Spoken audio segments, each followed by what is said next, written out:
Marlene, are we live on, or are they just recording? I don't know. I know you'll be recorded at least. No. I don't know if you're live.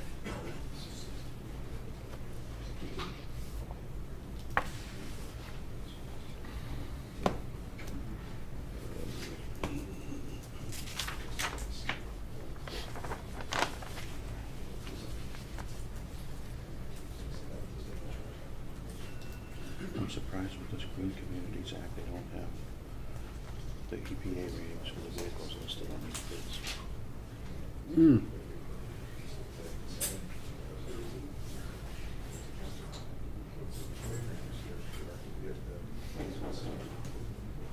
Would eliminate the question.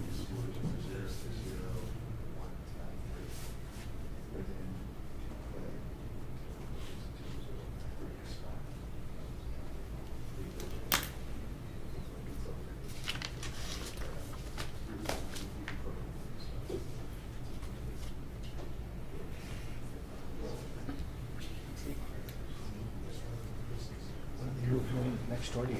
I think soon, because I think I saw it inspected Friday. I know. Did he come look at your shed again? No. I think last week I saw the fire department. Yeah. I think that would be No, in church. not that I've seen. Yeah, no, There's people here now, but I don't know. It's all inside now, so you can't tell. Do you want to serve on a subcommittee for fire station roof? No. I said it to you I mean, before. no. I never had the I vision just said too much Right. Yeah. for that. One. saw that The all. way they Yep. did that. When Do you want to serve on the subcommittee for the fire station roof? police station. Police Yeah, station. I've done a couple of police station roofs. I can.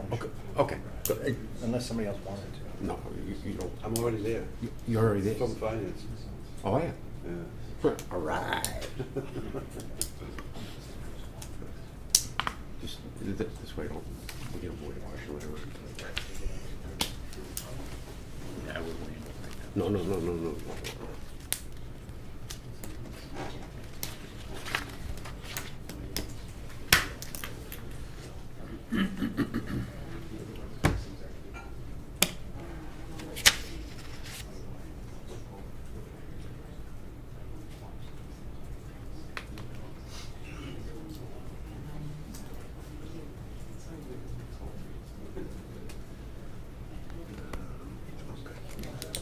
All right, good morning, everybody. It being 10:02, I'd like to call a meeting to order of the Bourne Capital Outlay Committee, December 8th, 2025. If anyone from the public wishes to access the meeting, they can do so by calling the following conference line: 1-929-205-6099. The Zoom meeting ID number is 852-7922-6041. And the password in all capital letters is CAP OUT. CAPOUT. All items on this agenda are subject to deliberation and votes by the Capital Outlay Committee. Not all items listed may in fact be discussed, and other items not listed may also be brought up for discussion to the extent permitted by law. At this time, we're calling the public session to order in open session. I'm just going to take a brief attendance. Let me take attendance first then. Bruce McEnany. Here. Tom Joyce. Here. Ron Everett. Here. Carol Lynch. Here. Thank you. And Wayne Sampson. For the purposes of this meeting, the person who will be actually doing our meeting notes is not present, so we have to do everything. We've got to say everything so that they can get it off of the tape later on. Okay, so we want to make sure that we do it that way. First of all, I'd like to introduce Bruce McEnany, a new member of the committee, and Ron Everett. and Carol's been around for a long time, so's Tom.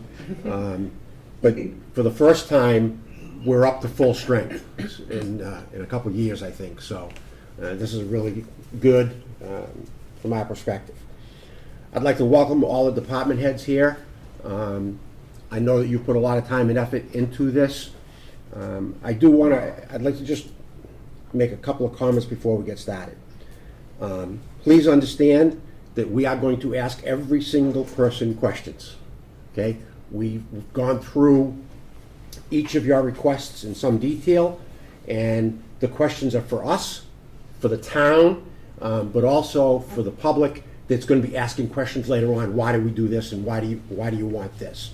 And nobody's going to be left out. I promise you that one, okay?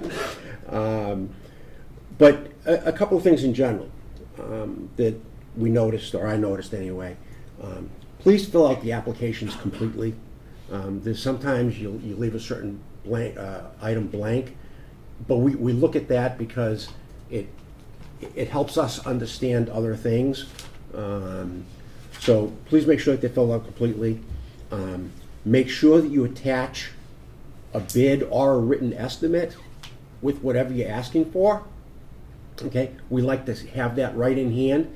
It also helps us understand, sometimes you're looking at a particular item, and it's helpful to us to understand that that's the one that you're looking for. Even though we understand you're going to have to go out to bid, and it might be required to take low bid in a lot of cases, but at least we have some understanding what your preference is.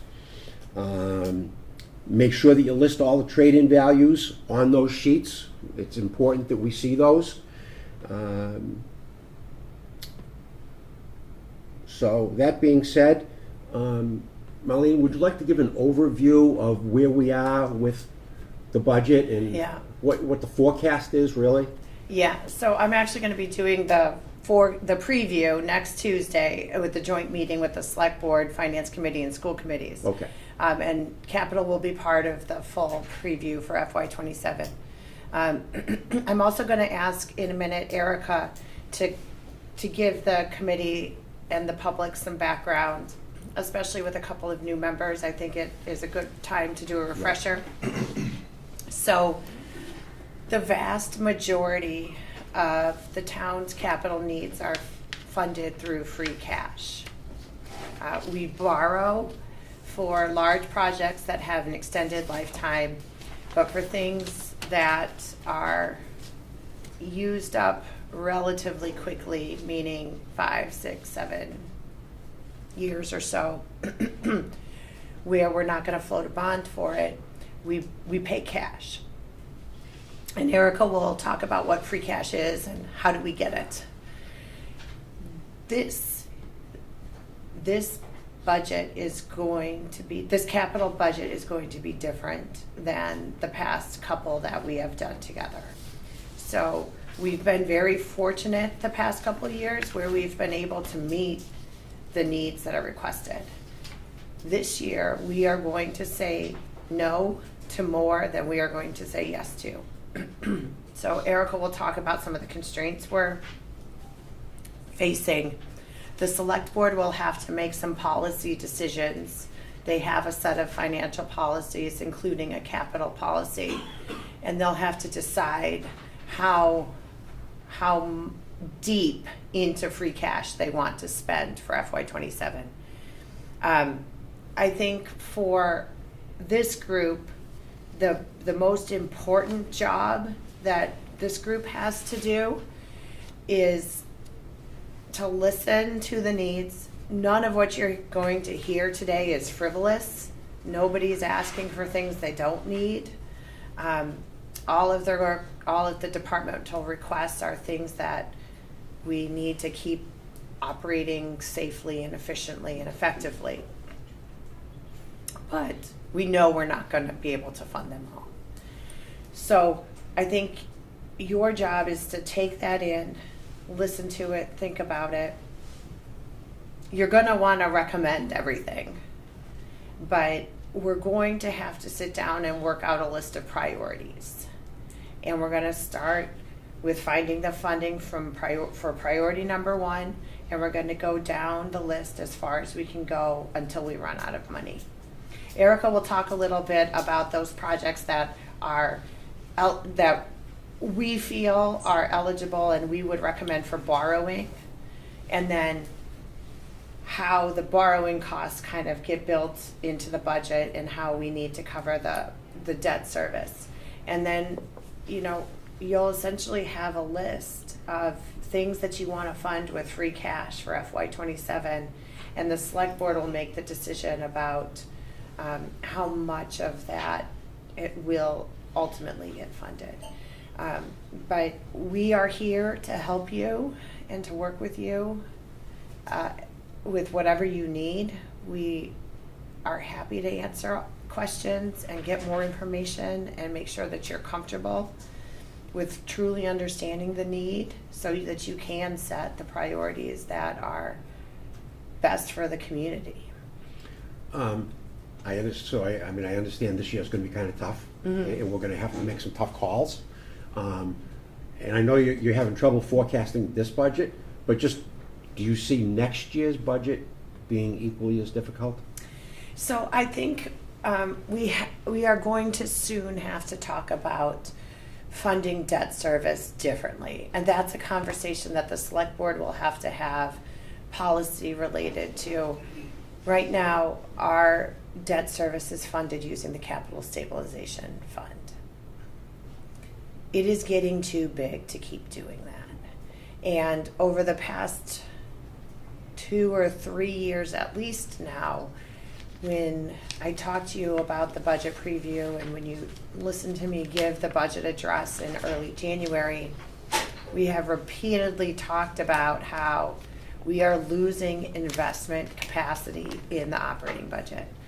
And what I mean by that is that debt is falling off of our schedule and we're not replacing it. We're taking that money and we're using it for operations. That is the situation. Those are the trade-offs we're making right now. When we talk next week at the joint meeting, we are cutting everything possible out of our operating budget that we can. The next cuts are going to be staff. So there's not going to be anything extra. And what has happened is that debt has been paid off. It has fallen off the schedule. The town's debt service costs that are built into the operating budget have been decreasing.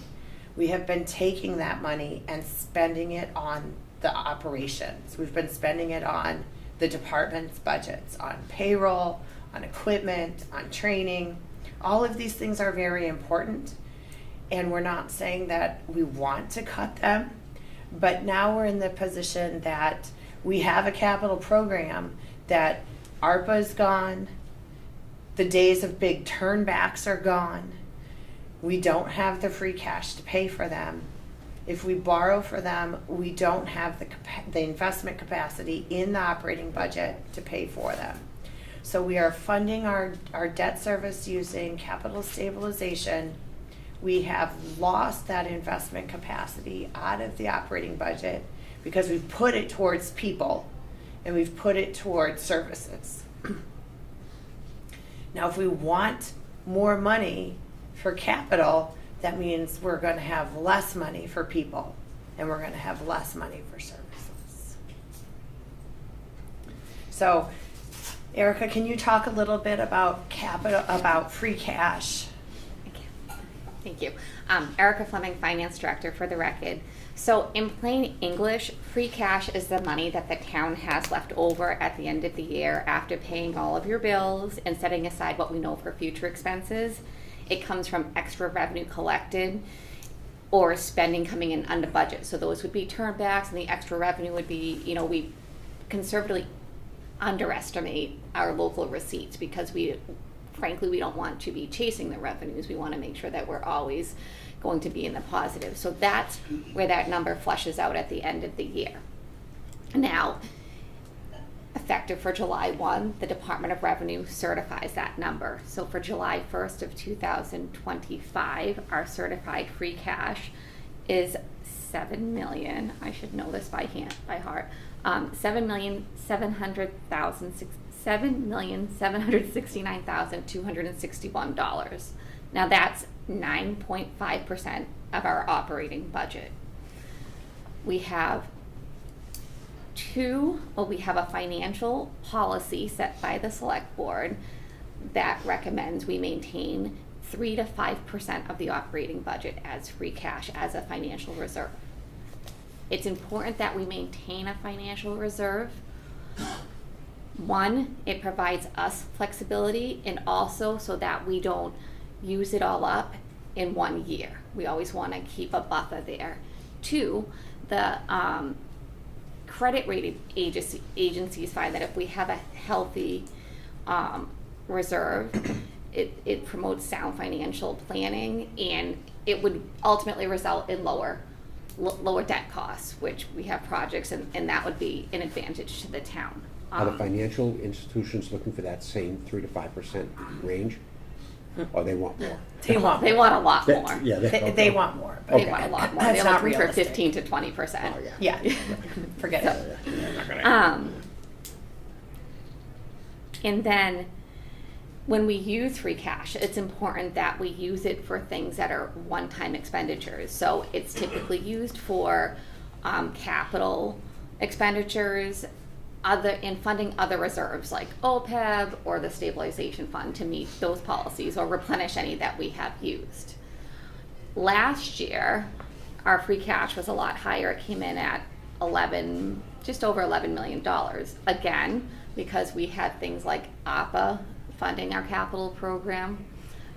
Revenue during the pandemic years came in a little higher than expected because everybody kind of tightened the belts because we didn't know what was going to happen. So each year that accumulation kind of flows to the next year. But we spent a lot of it last year. We spent $4 million on capital projects. So that's why we're seeing a lower number. It's not indicative of our financial operations, if you will. It's because we're using it for one-time expenses. At the fall town meeting, we did use $368,000 to fund the stabilization fund and another $324,000 for phase 2 of the capital project for fiscal 26. So we've already used some of that. With that said, 5% of our operating budget after we take into account those items, the flashes, bear with me for a minute, got a lot of paper, leaves us with $2.9 million available to maintain a 5% balance in free cash. We know that we're going to have some other items that need to be replenished, particularly OPEB. Generally, we make a contribution at the fall town meeting. We didn't do that this year because we didn't have the information and wanted to make sure we had all that before making that commitment. We will need to fund for stabilization, meeting our policy. That's generally around $200,000 unless something happens with the market and our investment market value changes, but that usually is sufficient. And then we have some other type of things that we fund with free cash, like our human services grant program. We've used that we've had non-departmental capital items, the things that are under $25,000 and items of that nature. So that's also available. And then, as Marlene noted, if we continue to fund our debt service the way that we are to maintain, what we've been doing is we've been maintaining approximately 3 to 5 years of debt service payments in the capital stabilization fund to give us kind of a buffer and wean us off. This isn't new. We talked about this last year. Mm-hmm.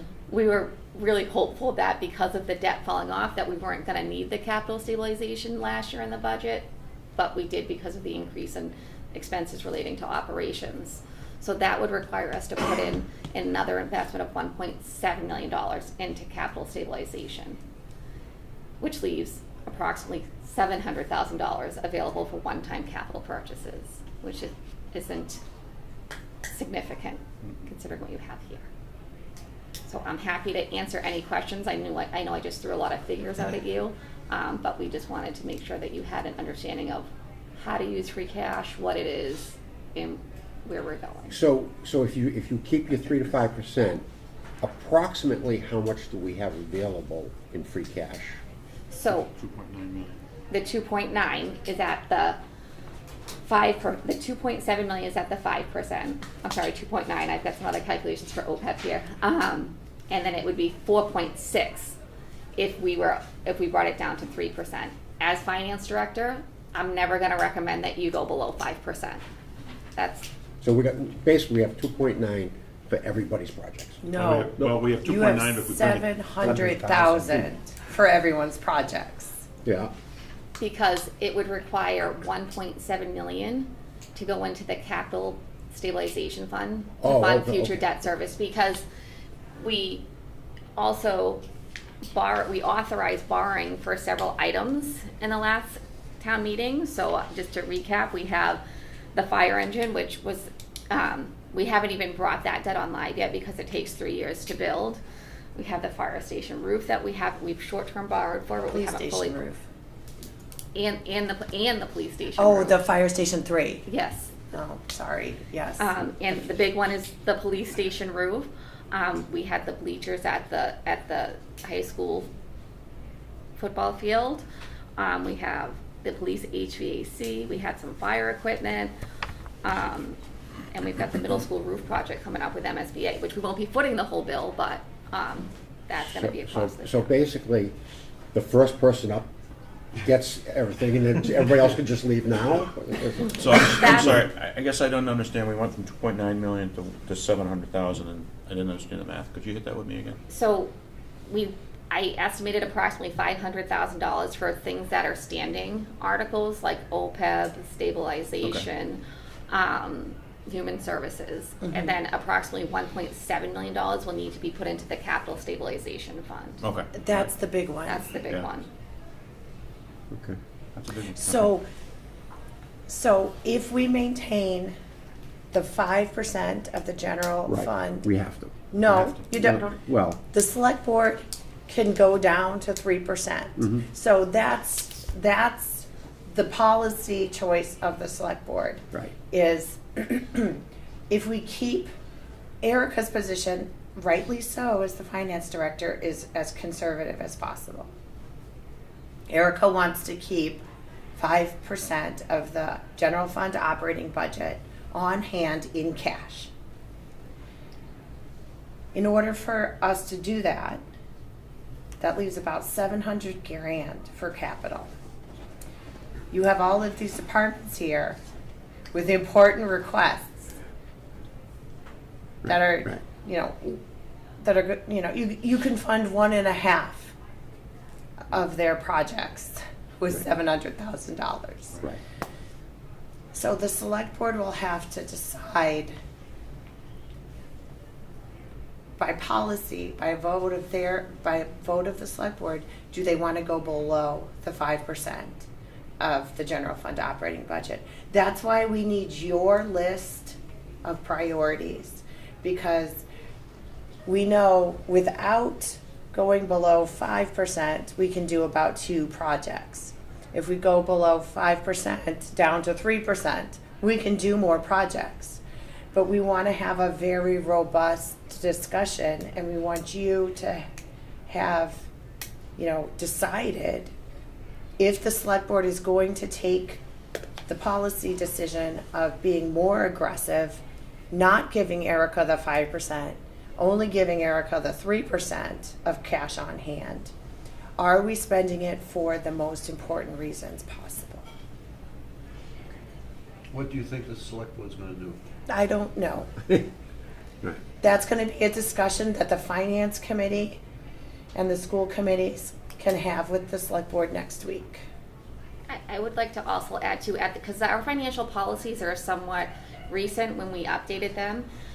At the time that we built the financial policies, DOR was recommending 3 to 5%. Last January, they changed that to the 5 to 7% target. So that has So been DOR is recommending 5. Yes. Yes. 5 to 7. So that 5 makes to it even- 7. So that makes it even more, it makes me feel more uncomfortable to drop it below 5. And what does that do to our, you said that the financial community looks for more. What happens when we get to 3%, we need to borrow money? It could lower our bond rating. Which What is our bond rating? So our bond rating basically what is it? It's AA+. Double A. So it could lower our bond rating, and it could have an effect on how our bonds sell and the cost to the town. So in years where we have big projects coming up, while it's not part of the operating budget, it will affect the things that are excluded from debt. It will affect the cost of ISWIM projects. It'll affect all the projects that are bonded. Okay. So that's why we are asking you to take a very hard look at things and to prioritize. Because if the decision is to go below the 5%, we want to make sure that we are spending it on the absolute most important areas. Okay. So with that good news. With that good news, let me just get back in. All right, so the first department up is the police department. So, come on up, Chief.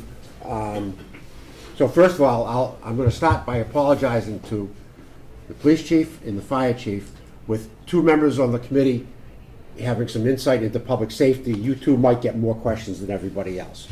But also, and for the public's knowledge, I've already gone through the whole entire thing, and for my committee members, I will tell you what page we're going to for the next one. So for each item that we come up, we're going to start on the police department on page 4, and that's where the first item is, and then the second item is on page 40. So I'll give you those pages as we move forward. So for each one, I'm going to let the committee members know what page we're on, because we're following this way. All right? Please, Chief. First, Chief Brandon Easton for the record. And just because my notes are a little bit, what project would you like me to start on first? Let's start with the police vehicles. Police vehicles. And like you said, Mr. Sampson, we have the first one up, so. Police vehicles. So on this one, we generally have been doing a 5 vehicle replacement plan.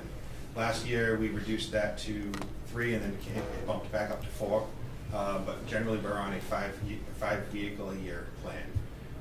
We've started keeping one of those vehicles with the anticipation of the projects we're having with the canal bridge construction projects, with the growth in town, and with the needs of the department.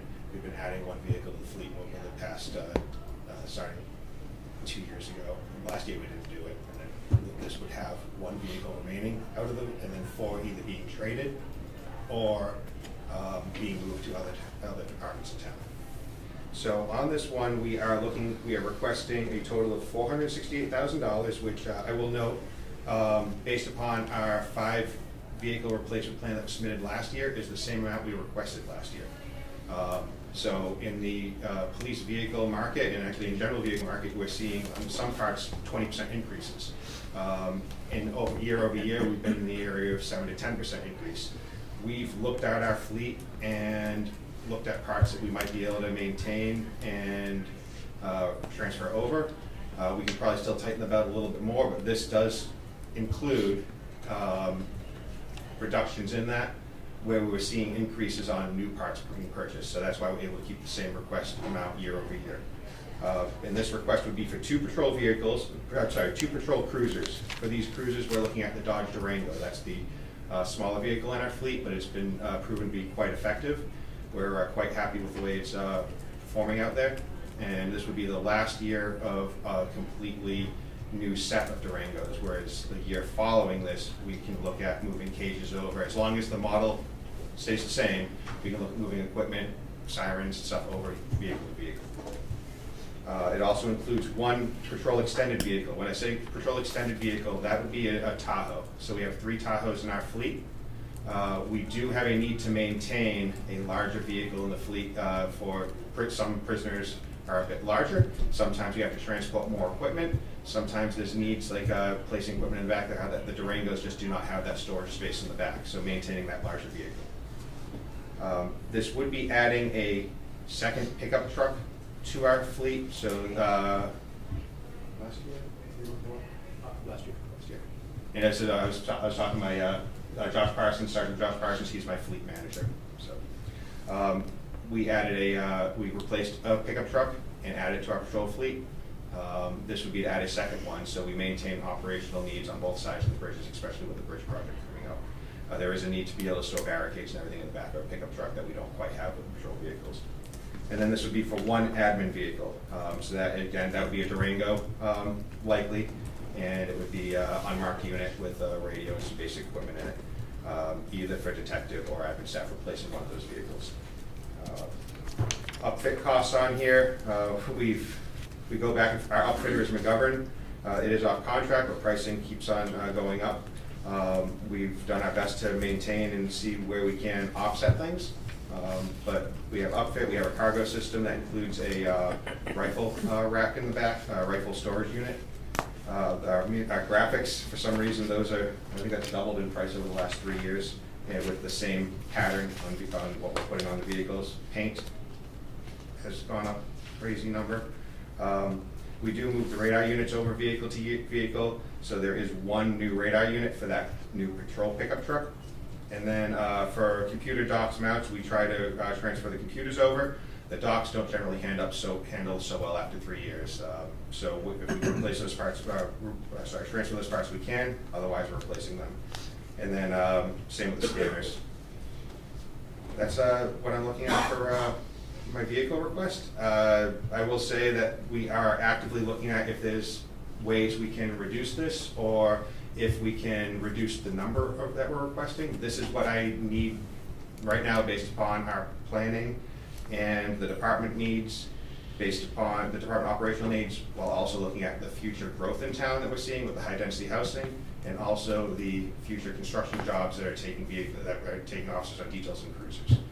So with that, I'll open up to the committee to any questions. Okay. I have a list of questions for him, so we'll start off and we'll go from go for it, right? So I see that you have a list here of how many vehicles you have. 13 marked, 11 unmarked, 2 detective vehicles, and a patrol truck. We've had a conversation every year about the green standards. What is the current status of the green standard? The status is that we are exempt from it. Yep, you're exempt. We are exempt from it. So police vehicles with lights and sirens are, under the current administration in the state, are viewed as exempt from the green community standard. We are trying to meet that with vehicles that we can, but that's why the Tahoe is not a green community vehicle. It is, but it meets our operational needs, and it also is able, the town's able to purchase it. Okay, because so this is an update from what we had a couple of years ago when we were told that you were now subject to the green standard. Correct. So we were subject, and then now you know. then it was mixed answers, and then we got affirmative answer last year. Oh, great. That as long as because what it was is the patrol vehicles may have been, but the admin vehicles weren't. They have the ruling that we got from them, or the decision we got from them, was if there's lights and sirens in the vehicle, it's an emergency vehicle for police purposes, and that's exempt from the standard. Okay, great. Do you know offhand how much money you had left over in this account from last year? Offhand, I don't have that number, but I will say we have 7 vehicles from previous capital purchases that are still in various forms of upfitting. We are whether purchasing the vehicles or being upfitted, it's an extended process. So we have 4 vehicles that we're just waiting on a computer part, and then they'll be going on patrol. We have 3 vehicles that are waiting for a complete upfit. So this request we have is taking into account the lengthy processes we've found on the market that's taking us to get a vehicle from capital approval to actual on the road and for patrol. Could be looking at about 6 months sometimes for 6 to 8 months. Can I jump in?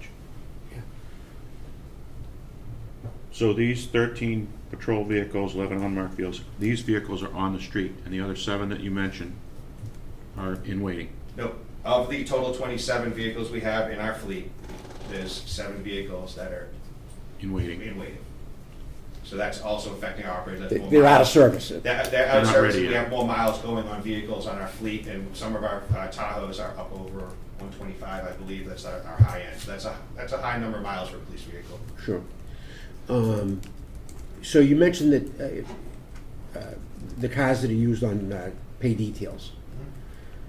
Are you assigning new vehicles, or what are you using for those vehicles? We generally will pull the vehicle, if we can keep vehicles, when we talk about replacing vehicles or trading vehicles, if we can keep it on our fleet, it might not still be good for patrol every day. Right. But we're taking that, if we can, take the equipment out and move it over to another vehicle, because we don't need all the equipment, and then we try to get it onto as a detail car, assigned for essentially going out and being lights on when the crew's available with the officer. Okay. So we rotate that. That's something we analyze every year. What vehicles are best? Is it still some life out of, as opposed to just replacing every vehicle that's just not good for patrol? Right.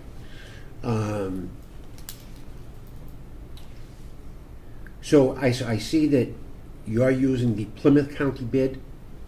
That is the current bid we're using. Okay. So, and the reason for this question is every other department head uses the MHQ bid.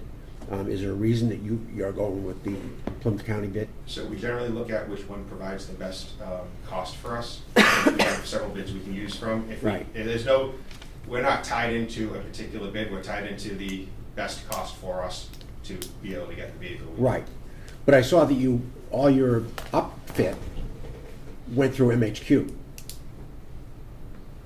No, McGovern's. I'm sorry, McGovern. So McGovern. it's still the Plymouth County bid they're using. Okay. So it's not the. So the vendor's Plymouth not- County bid is going off of McGovern also? The McGovern can utilize the Plymouth County bid. They can use Boston Municipal. They can use a various bid. The bid's not with the vendor. The bid is with we can use various bids. So we look at whichever one is most cost effective. We still use McGovern. Okay.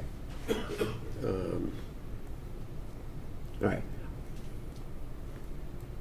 So I'm curious why every other department is using McGovern for like some of the same vehicles. You know, like we have there's some ranges in other departments and stuff like that. So I'm not aware of a McGovern bid or an MHQ bid. I'm aware of county bids. So Okay. which the vendor can utilize. So Right. multiple vendors can use the same bid or use different bids available to them. They might not be on it. Can't speak for the other departments, but this is what we found to be most cost effective for our department. all right. When you talk about so let's talk about who uses your cars sometimes. So you have community. What do you call them? Community service offices. Community service offices, yes. That do like the beach patrols and stuff like that. That's correct. Now I know that's always seasonal. It's not year round. You know, but can they use a different car in the future? So that is something we've been looking at in the background. Electric vehicles, smaller vehicles, that is something they are currently using at one of the detail cars. They don't go out in a fully equipped patrol car. Yeah. That is something we could look at. It's not something we have in this current plan. Right. But they don't need they're not transporting prisoners. Sometimes they do go. We do have a Taurus in our fleet. Sometimes that might be the vehicle they go out with.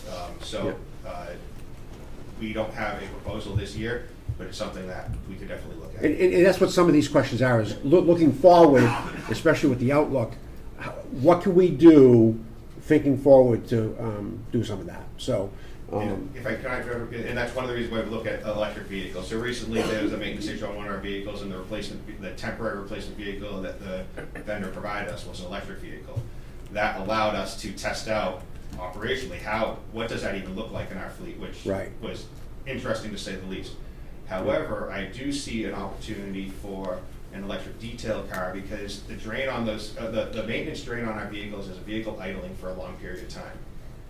An electric vehicle and a detail car is just lights. You're just powering lights, and if the lights can last for 8 to 16 hour period, and that's sufficient. And with LED lights and low power on those cars, that might be an opportunity where we can have some cost savings with rebates and everything else. So Right. it is something we are looking at, it's not something I have prepared for this year.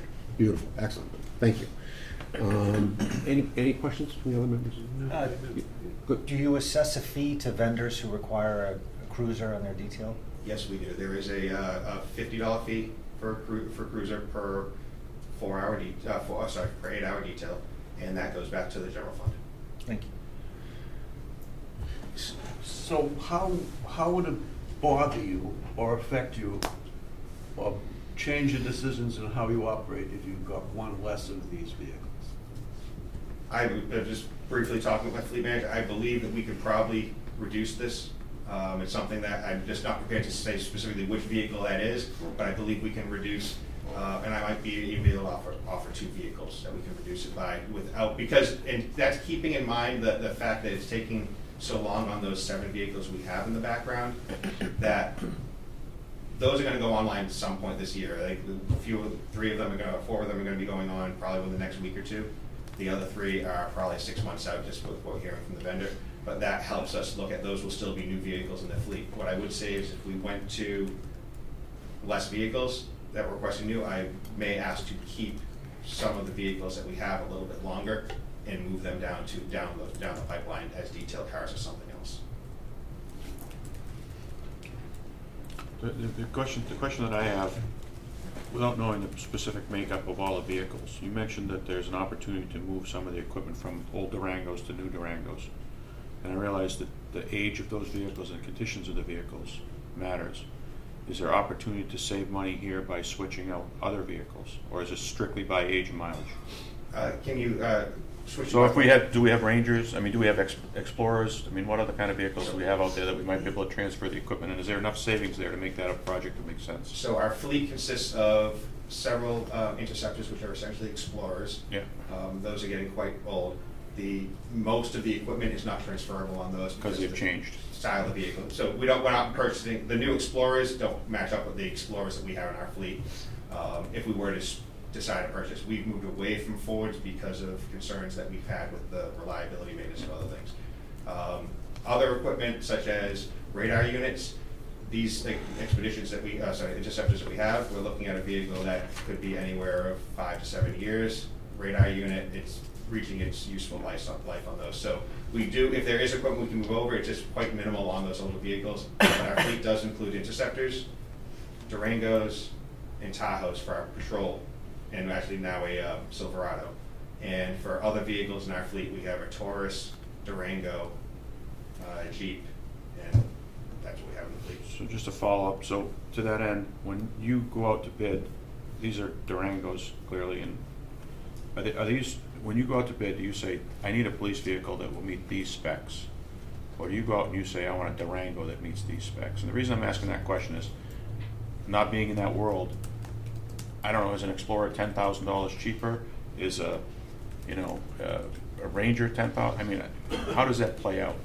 So what we do is we can see the bids. So it's not something we have, the bids are public. We're not putting out that we need a certain type of vehicle to give us the best price.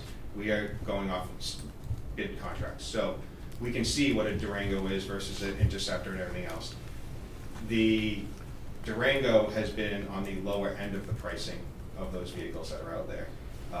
And also it has, this year's Durango actually reduced in price from last year's, which other vehicles out there have gone up. The Tahoe we've kind of avoided having Tahoes, but I do see a need of having those replaced, but I don't like the cost of them.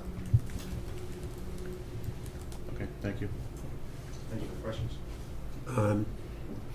Chief, I saw that on the police radios that were going in them.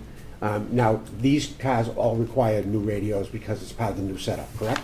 So on these particular ones, I believe there's only one, let me go back to my notes here. So there's 2 vehicles on here that would have new police radios. One, the admin vehicle replacement. Not all of our admin vehicles currently have police radios. Some officers bring a portable in, so it's getting onto that standard. That's the police radio scanner line, that's that $7,000. The other one's $1,000, that would be for the scanner. The scanners, it's a Bearcat scanner and some installation and some other items with it, the speakers. Those items don't generally transfer over well after 5 years. But the difference of the 6,000 is a Motorola radio, which Motorola prices for that's the actual police radio that we're broadcasting on. Right. And their prices are escalating wildly. So I noticed on the Motorola proposal for $6,600 that they were requiring 4 separate licenses. All right. So, I'm assuming one's for the radio, one's for your vehicle locator or whatever. But does that also, is there a portable radio in conjunction with that? No. Well, the officer has the portable radio on their waist, yes, but this is for the car. There's no portable radio in the car. Well, I saw a separate line item in there for $2,000 on the radio. It just drew my attention. They have their pricing on a radio is quite interesting. Yes. And the other interesting part is most radios are all the same radio. They're just activating certain licenses in it based upon what your needs are. Right. Do you know which line you're looking at on that Motorola quote? Yeah, I think it's down, let's see. It's the next to the last line where it says a handheld channel. So that's that 03 handheld channel. That is, so you can either have the radio unit up all in the front of the vehicle, or you can have the radio in the back, and it's a consolidated piece. It's actually a handheld piece that all the radio parts are in. Yeah. So on an admin vehicle, we find that those work much more efficient because the admin vehicles might be an undercover car or something. So this is a device that's about this big that you get all your controls in, versus having the big radio that's visible that you're trying to tuck a little bit differently. So it's just a matter of, we don't use those in all the vehicles, but we have a handheld admin, and I think the pickup truck that we utilize those in. Okay, thank you. So, given the fact that the budget's so tight, can we look and see, do we have the ability to look and see that at 100,000 miles, we see exponential increase in maintenance and repair costs on these vehicles to, let's say, 150,000 miles? I'd say it's probably in the area of around 80,000 miles that we start seeing those maintenance costs go up, but I'd have to work with the DPW. They cover all of our maintenance expenses on the vehicles. Yeah. But it is, I think, I'm not speaking for my fleet manager, but there's yet to be a week that's gone by in the last few months where we haven't had multiple issues arise in our fleet. I think, I want to be careful about that, but I wonder if there's an opportunity to stretch, because obviously it's not just the money, it's the availability and the reliability of the department, I get that. But I just wonder if there's an opportunity to stretch. I mean, in the old days, 100,000 miles, you'd throw a car away. Not that way today. I understand the price is different, but. And that's, on the Tahoes, I believe that we can probably, just from what we've been experiencing with those, we're noticing that the one that has 125,000 on it, it's still moving along without those weekly maintenance issues. So it's a newer vehicle in our fleet that I'm not quite ready to say, Yeah, I can guarantee you 150K. Yeah, no, I'm not saying that. I'm just thinking about the money and, the opportunity where an admin vehicle, I would think, would be as abused, if you will, if that's the right term, as a patrol car. Just a thought. They last longer. And they last the admin vehicles, those generally our patrol vehicles are generally on a 3-year replacement. Admin vehicles I have on a 5 to 7 year replacement. So we're not replacing those at 3 years. Okay, any other questions here, so we move on? Okay, well, let's move on to your request for new pistols, and that is on page 40 of our sheet. So on the pistol, so we currently have, we utilize the Smith & Wesson M&P, it's a 40 caliber pistol.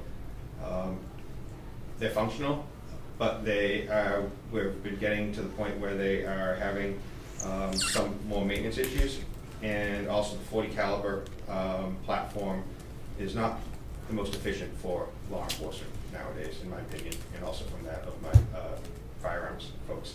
These pistols were purchased in 2014, so we're looking at they're 11 years old. At the time, they were traded in to Smith & Wesson. They did a deal where they traded, it was a zero trade. You trade in your old, they give you a new, and there was zero cost to the town. So we've been on Smith & Wesson for a little while. This plan is to switch over to a 9mm platform, which should have lower costs on the ammunition, also increased accuracy for the officers, and lower maintenance costs. Additionally, it would have, this platform would have a red dot site, which is seeing a lot of law enforcement agencies move to help improve the officer accuracy and ability to use them.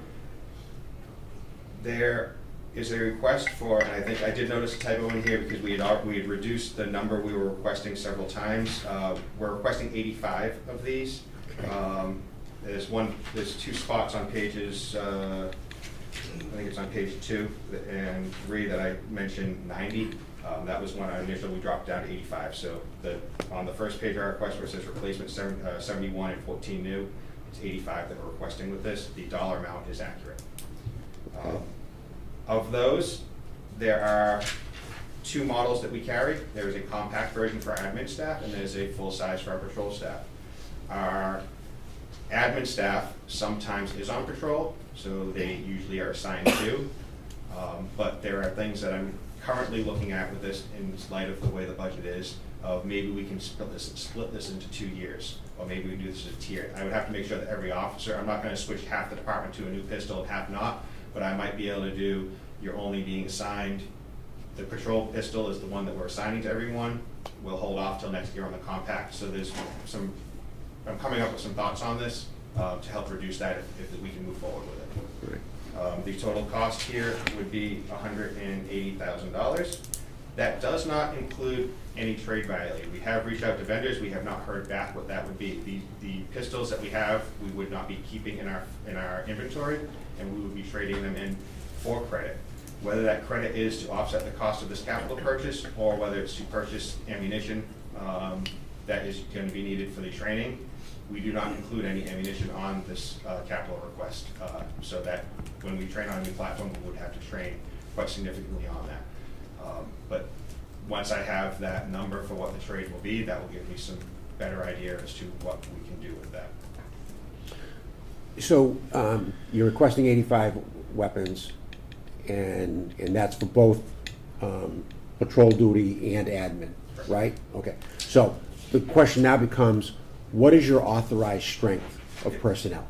So our authorized personnel is 47 sworn, but we also have specials that would, and that's not a number that's authorized. There's no number of authorized specials.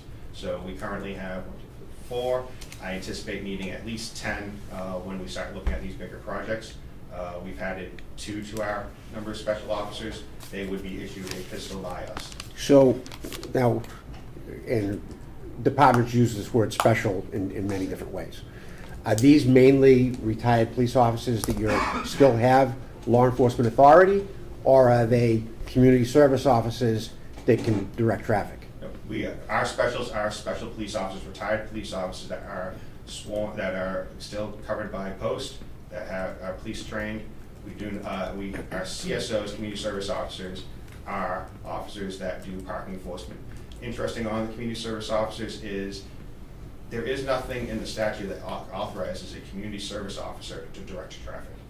There is, so when you start seeing these communities that are saying, well, we're going to use them to direct traffic at a detail, I have yet to find the legal authority to do that. It's no different than a flagman. Exactly. Right, no different than a flagman.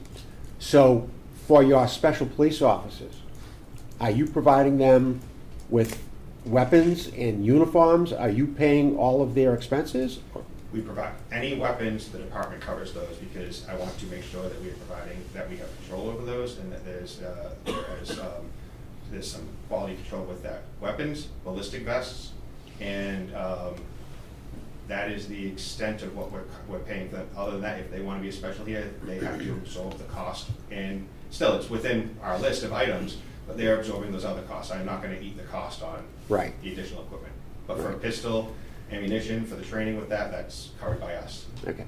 So you say you currently have 4 specials. You're anticipating 10. Are you anticipating retirements in the next couple of years that would going to go that high? So it's not just retired officers from our agency. We actually have in the 2 that there's one that's in the pipeline on background. There's another one that's coming. They are from other agencies that are either moving, they're retiring and moving to Bourne, and they still want to have a impact on the community and I'll be honest, probably the additional money from the detail pay. It's, with the construction projects that are coming to Bourne, I've received a lot more calls lately of people that are interested in becoming a special here, because they know that like a 10-year construction project is pretty steady pay for a retiree. Okay, so if you have 47 sworn, what are you recommending that you can go down to if we split this into 2 years? Certainly you don't need 85. No, I can knock that down. If we split it into 2 years, what I anticipate going is removing the compact weapons altogether. So Yeah. that would be, let's get my notes here.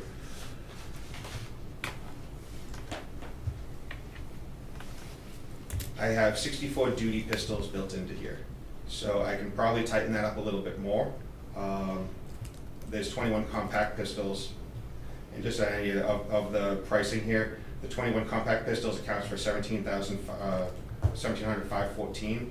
So we can nix that out of there today. The 64, I can tighten that up a little bit, but that 64 currently equates to $53,376. And then the accessories, if you would let me get back to you on that, because the accessories is based on the number we're requesting. We're requesting 85 lights and 85 red dots. I'd be able to reduce those down as well. So Right. we can tighten this up a bit. Mr. Chairman. So the question that I have maybe is a little simpler. If your authorized strength is 47 and we have 10 specials, which I don't really understand why we're buying the specialist guns, but that's a conversation for a different day, puts it at 57, and you're requesting 85, so that's 28 more guns than we have men or women.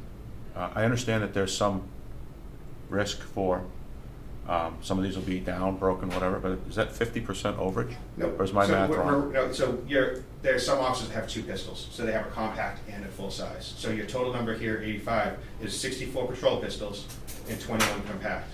Because an officer may have an admin assignment, but work a duty. And I just, to backtrack on the matter regarding the specials of purchasing, we're not purchasing them and then taking these home. These are pistols, we don't allow our special officers to take pistols home. There is this inherent liability in weapons and how they maintain those, so I do, that's the quality control. Okay. So if you go with just the sworn off, the duty pistol, are you asking for 64? 64 would be the number that I would drop this down to.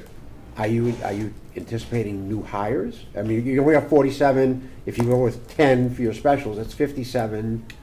Where's the other 10? So 8 going. The other 7, I think. Yeah. Those would be for having an inventory, so if a gun goes down, you're not saying that officer doesn't have a firearm. Right.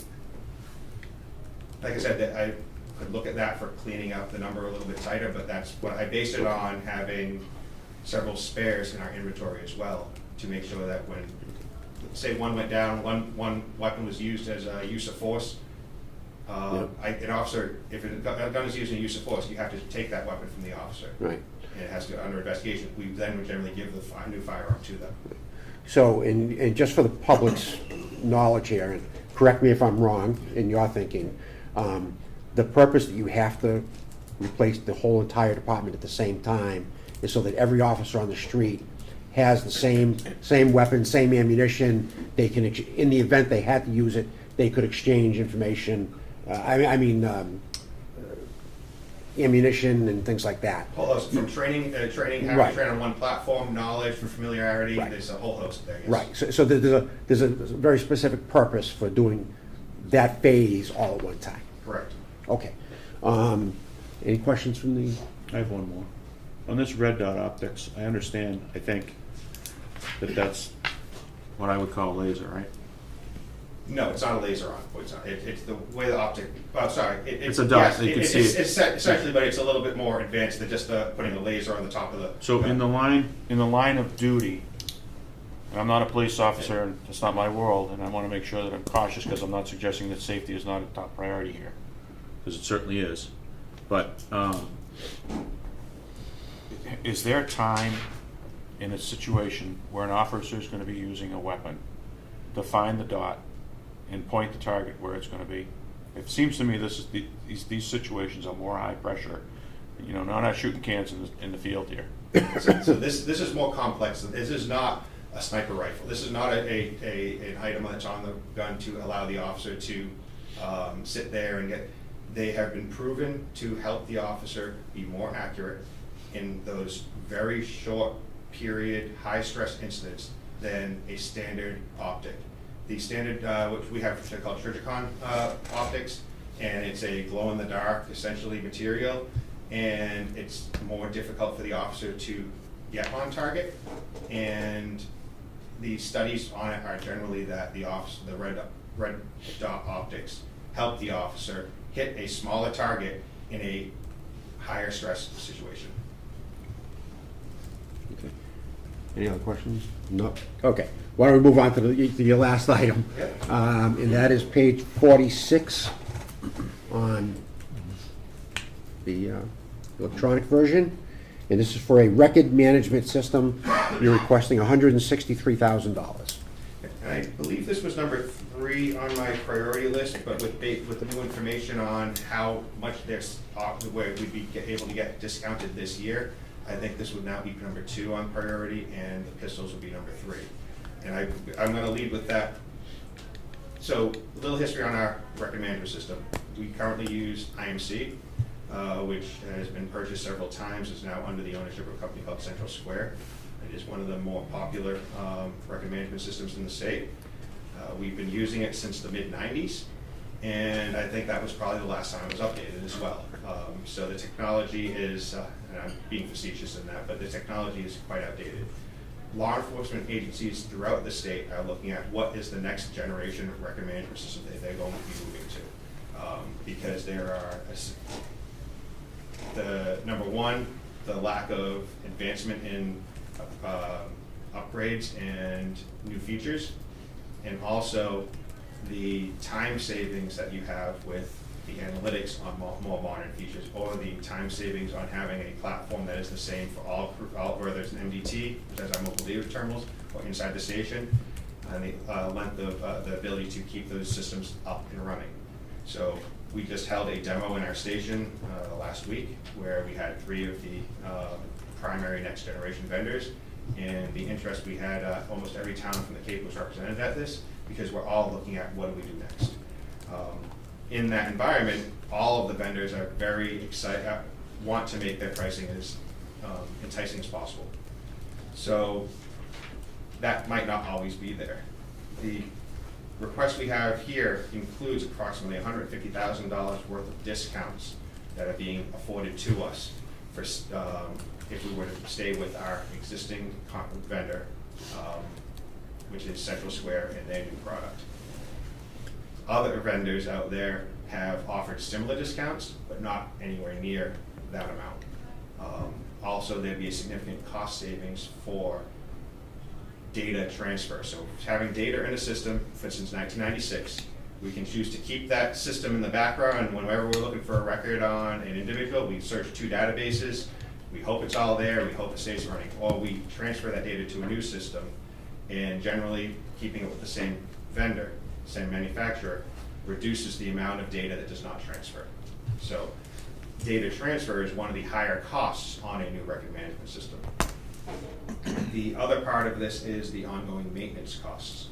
So all the new systems, we have a grandfathered maintenance agreement with IMC Central Square, so we're paying about $30,000 a year, which is on the very low end of record management software for a department our size. As an idea, one of our neighboring communities recently switched to a next generation system, not the one we're looking at.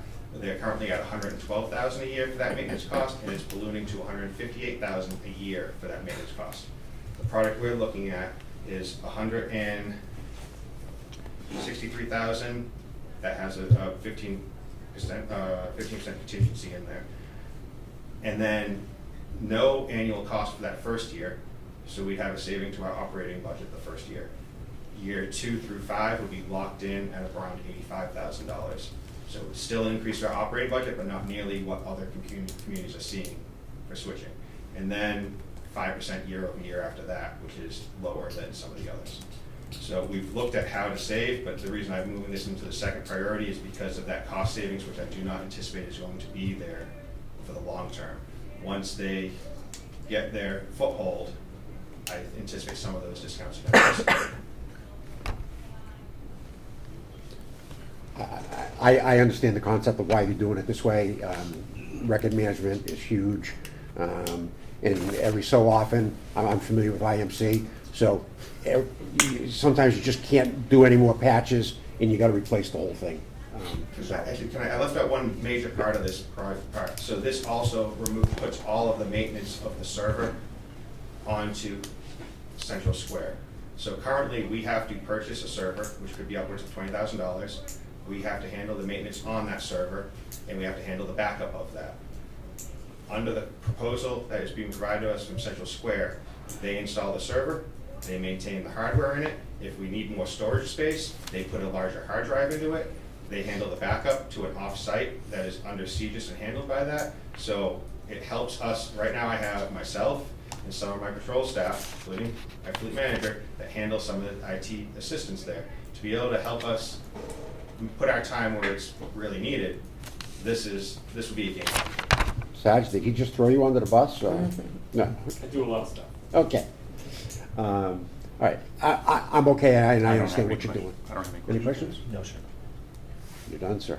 Thank you. It was a pleasure. Thanks, Chief. Thank you. Thank you, Chief.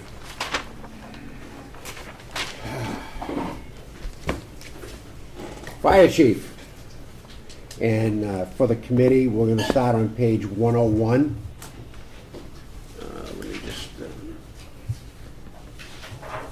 Is that the Gear. gear, structural PP? That's my first priority. Now, Dave Palazzi, Fire Chief. hold on one second, Chief. Let me just get to the... We gotta... Okay. So, Go ahead. That's not good. So my first request, and the highest priority right now, is to replace 48 sets of structural firefighting gear. Typically, we currently have 43 full-time personnel and 5 call firefighters. And right now, everybody has 2 sets of gear. And what this does is this allows us to, if there is a fire, we can take the set of gear that we use, put that through the extractor, which cleans it out, and then the dryer makes it so that it takes all the carcinogens and the cancer-causing byproducts of combustion out of the gear and it doesn't expose us. If we were to not have the 2 sets, what happens is that you go to a fire, it gets covered in soot and everything else, and then you're still using that for the rest of your shift until you get the chance to wash it, because you can't have wet gear because that creates steam, burns firefighters, goes like that. Historically, we've had 1 set of gear, and then about 5 years ago, the chief had put on this capital plan to purchase a second set of gear, because that's kind of the industry standard, as well as extractors and dryers. And it was a few years out, and the select board actually jumped right on it and bought the second set right then and there. That moved it up. This will allow us to maintain that 2 sets of gear for everybody. NFPA recommends a 10-year life cycle, and then the gear expires, basically. It doesn't meet NFPA compliance anymore. So this request would replace the 10-year-old set of gear. Everyone's second set of gear becomes their primary gear, and this new set will be their secondary set. Okay. Didn't you just get a grant? Oh, was that for the Scott packs. the Scott breathing air. packs? Yeah. Okay, not turnout gear. Correct. That's just for the breathing apparatus that's going to expire Okay. next year. How many authorized personnel do you have? We have 48, 48 authorized? 43 full-time, and 5 call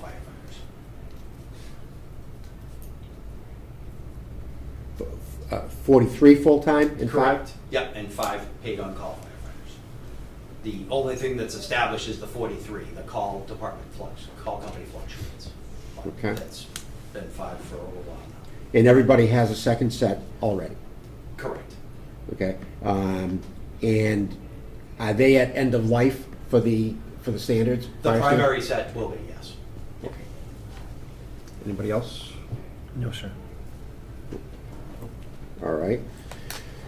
I'm sorry, you said that's priority 1, right? Correct. Okay.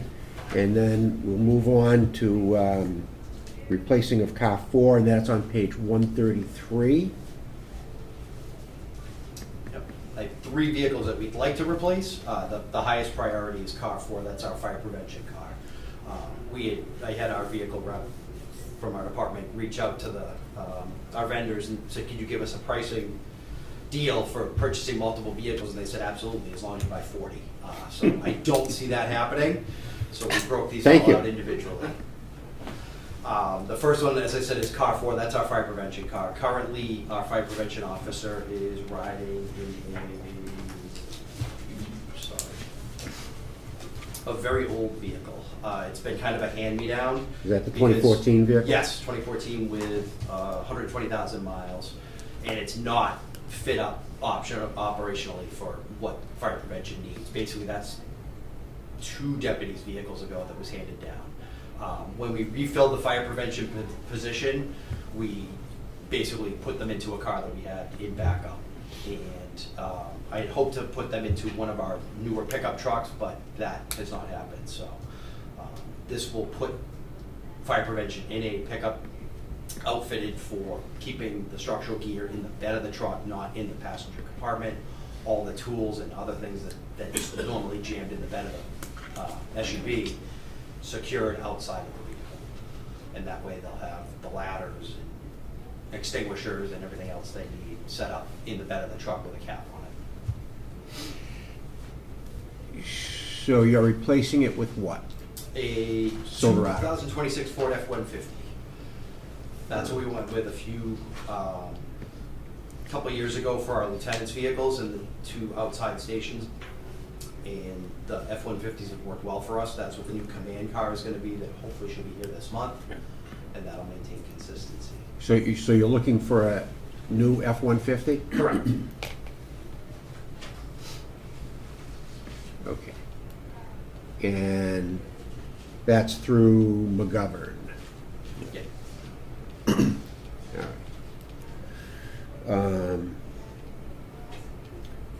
Do any of your personnel have take-home cars other than you and the assistant chief? Fire prevention does have the ability to use it as a take-home vehicle, and currently the fire prevention officer is taking it home. Okay, so you have 2 admin vehicles, well, technically 3. Yeah. Okay. Okay, so that's a 2014 vehicle, Yes. and the other 2 vehicles are 2019 vehicles. Correct. I was hoping to get everything on an updated replacement schedule. COVID and the green community stuff kind of kept us from replacing stuff, but the other 2 cars would be my car, car 1, and car 2 for the assistant chief. Same thing, Ford F-150 set up to keep all our gear in the back out of the passenger. Are you exempt from the green community as well? Yes. So are car 1 and 2 basically the same vehicle? Yes. All right. And what's the current mileage on those? Car 2 currently has 119,000. Car 1 has 104,000. Car 2 would be more of a priority than Car 1. Car 1's got a relatively new transmission as well. So car 2 works harder than car 1. There's been a recent change in command. Right. The current chief was car 2. Right. Okay. All right. I got it. Hey, you're fired. You know, we're gonna. Okay. Any questions from the committee on this? PCC, that's the same as the police contract? Correct. Plymouth County? Thank you. I just have a silly question. Why do we spend $2,200 to paint the roof white? Who cares? It's been, Just a silly it question. was actually switching to black, but that's just the way it's been since I started. Was we had white roofs on all our fire trucks. We actually switched to black. Doesn't matter. It's just Do you seems paint the silly. numbers on the roofs? Not on the command cars, but the engines they have, which the Barnstable County renumbered all their vehicles, so right now they have the old county numbers on them. not the new Right. ones. So that would be the reason for painting a roof white. I understand is so if they had that a black number, If, but- if you had an air wing, you could Yeah. read them. We're not adding an air wing. No air wing? Well, maybe Not this year. maybe the police department drone would be looking at the, numbers on the roofs. Okay. So, looking at our budget, is car 1 and 2, is one better than the other that you would want to put off for another year? Car one can definitely get put off. Yeah. It's got less miles, and like I said, the transmission was replaced in that last year. So Okay. it's like new. I think my only concern here is having all 3 on one cycle. Yeah, and that's that. If we could split them up. Car one and car two were on a cycle. We're on that same cycle, and I'm trying to get everything off of that. So that would be, yeah. Yep, absolutely. I don't have any other questions. No, sir. Okay, thank you, sir. Thank you. Thanks, Chief. Okay, the next one will be natural resources, and it starts on page 164. Anna, you're on Zoom and you're here. I'm confused. Good morning, Hannah Lawrence, Director of Natural Resources. So our request for this year is for $250,000 for dredging ramp and pier replacement money for the articles that we request every year. So this is something that is requested on an ongoing basis yearly, as this funds like dredging projects that we do throughout the town. So oftentimes it takes many articles to fund just one project, which is why we request it annually. Okay. And this comes from, Yeah, if I may, so this article is not funded out of free cash. This is funded from the Waterways Fund, and this is a standing article that we do typically every year. So this is not competing for free cash money. okay. So who do you use to actually dredge? So we have used the county dredge in the past. I know that costs are going to be going up through the county dredge program. We've also put projects out to bid. So there's a couple of different options, and I think it really Private bids? depends on what the scope of the project is. Okay. Have you heard any information that the state is going to stop funding dredge programs? Yes, they did put that out, that they were going to be cutting back on funding for dredging programs. And what's that going to do to your cost? So there's other grants that are out there as far as that will cover different dredging projects. So I guess it depends on what the nature of the project is. Determine what the cost of it is, as well as where the funding would come from. Okay. Any questions from the committee? No, sir. Off topic, but for information purposes, what are your environmental officers? Do they carry weapons? We do not. You do not? Okay. We do not carry We're sidearms. not going to start. No, I just curious. Yeah, we do not carry sidearms. I've traded value, so. Okay, thank you. Sure.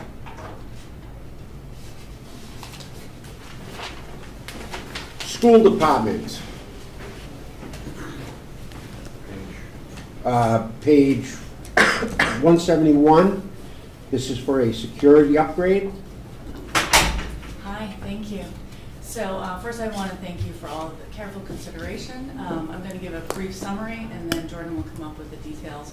and He take any always has questions. details. I know, he's very good at that. So we like to tag team. So first of all, I'd like to say that D through F are really proactive, but they're also deferred maintenance. I mean, these are things that don't affect students immediately. So again, in hearing all that's transpiring today, we're always team players, we always want to help. But basically, we've got things that have gone by the wayside. For example, E in paving, we've got crumbling curb cuts. These will become safety concerns eventually, and they're very unsightly. But they're not going to affect the day-to-day learning of children. Our admin building, this is for the design. Other than the pests that are beginning to infiltrate, we've had some back concerns lately. We can deal with the paint crumbling off the sides. And then in looking at our high school auditorium, for anyone who's been at town meeting, especially in the preparation, we've had some sound issues. We have some equipment that's starting to fail. But again, we think we can piece it together for another year. It's something we do have to address in the near future, whether that be the next year or the year after. So really our focus, if you were asking about priorities, are A, B, and C. They have to do with safety, they have to do with learning. And then especially in B, we could take a look at a multi-year project, but it does involve both protective film on our outdoor windows, so it's why it's safety, and then also blinds and security. So Jordan can give all of that detail in A, B, and C. But I do want to thank you for your time. And if there is a point where we can go back to the table and take a look at multi-year, we'll be happy to do that as well to bring the cost down. So again, my name is Carrie Quinlan Joe, for the record. I'm the superintendent, and I'll welcome up Jordan Geis, our Director of Business Services. Thank you. Mr. Geis. Okay, let's start. We're going to start on page 171, which is the first security update. Great, thank you. So this is a safety and security request in the amount of $150,000. And first and foremost, I would just like to say that the tech director put together 2 tech quotes, and he was unable to be here today, so he has the real in-depth knowledge. I have a pretty good understanding of everything he's trying to accomplish. So basically we're looking at the security cameras across the district, starting with Bournedale, which sort of needs a complete upgrade of the camera system and a new video recording server. The current cameras are analog at Bournedale. The other, on the main campus, most of those, 98% of those cameras have been converted to digital over the years in past projects. So the quality of that analog video is not great, and it's often difficult to make out details. This project for Bournedale is a little bit more in depth because we'd have to run cabling and also replacing the camera server, which controls those cameras and record the video as well. The other major component to this is Bournedale's getting older in its years, and some things are going to be coming up on the capital plan. And the access control system, the fob key system, integral to the security of the building, is quickly approaching the end of its useful life. We had technicians out there just last week piecing it back together, but the components, my understanding that they were built with, all have to be replaced as far as the software go.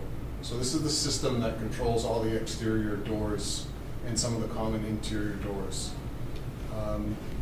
We can use the door hardware, reuse the door hardware, and the wiring can be reused, but all the software components and the main hub have to be replaced at this time. There's some other cameras throughout the district at Bourne Intermediate School that are going to need some replacement as well. I know it's a young school, but they get used a lot, and sometimes they just fail. The estimates for Bourne Intermediate School between $8,000 and $12,000. I think there was 2 quotes for that I provided the committee from 2 different vendors. Any questions on that? How many schools are in the district? 4. 4 altogether? And will this cover all 4 schools? The majority of it's going to be at Bournedale, and then just piecing together some burnt out cameras at a couple of the other schools as well. Okay, but for software, all 4 schools will be covered? Yes. Okay. Is there a central location where all schools can be viewed, or is each school viewed individually at each school? So it's something we've been working on over the course as we continue to upgrade the security. So now we're at a place where, yes, that can happen. Even the police department can view all those things. Bruce? No, sir. Okay. All right. The next one is window security update on page 193. Thank you. This request is for $150,000. This project will improve the security at each school building by enhancing entrance windows to slow down intruders. In addition, this project would also replace missing and or broken shades across the district, which are also important to security. The security film installed in all 4 schools would cost about $25,000 installed. That's our priority of this multi-part project. The window shades also used for security. There's about 80 shades throughout the buildings. across the district that need to be replaced. Why are there so many that aren't replaced? Because they're extraordinarily expensive. Typical shades, I think I provided you with two different, or a quote sheet that was just for the shade itself, not the labor. You can see that they range between $600 to $800 a piece, depending on the length. They're extraordinarily expensive. I don't know why, but they are. But we could reduce that and phase that in over multiple years, or look at just only first floor windows where they're definitely more of a priority as well. Right. Now, the 150 for the windows, are you actually replacing some windows with security windows, or just the film? So this is a security film Yeah. that's applied to the windows that would slow down an intruder. It keeps the glass from breaking or shattering. It holds it all together in piece. We do have security film throughout the district. This adds in and makes it a little bit more practical about how we did that originally. I think we did about 8-9 years ago. The one school that really didn't get it was Bournedale, because it wasn't, Bourne Intermediate School, because it wasn't built at the time. Again, I don't want to get too much into where it is and Right, what, yeah, what it that's is, but yeah. yeah. So if I understood correctly, it's $28,000 for the film on the windows. Yep, The additional monies are for shades and things like that. correct. So it's $28,000, no replacement of windows, just Right. And for the cost of shades, you have shades for the entire buildings, first and second floors? This request It's for, would be to replace the missing and or broken ones. okay, It's approximately 80 throughout the district. right. But we could take a look at that and And if we, okay, look at only first floor windows. This would Yeah. be a priority. if you can give us that figure, Yeah. you know, I don't know what it's gonna do. Okay, any questions on?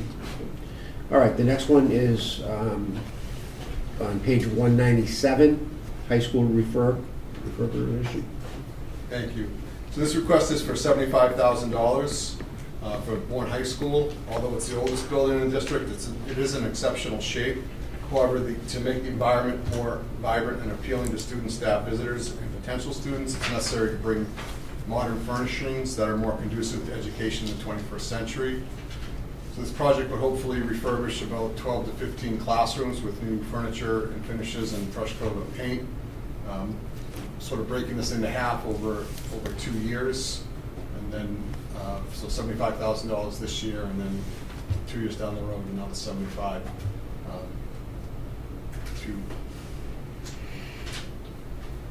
for the high school. So, how many students are currently in a class at the high school? It varies widely.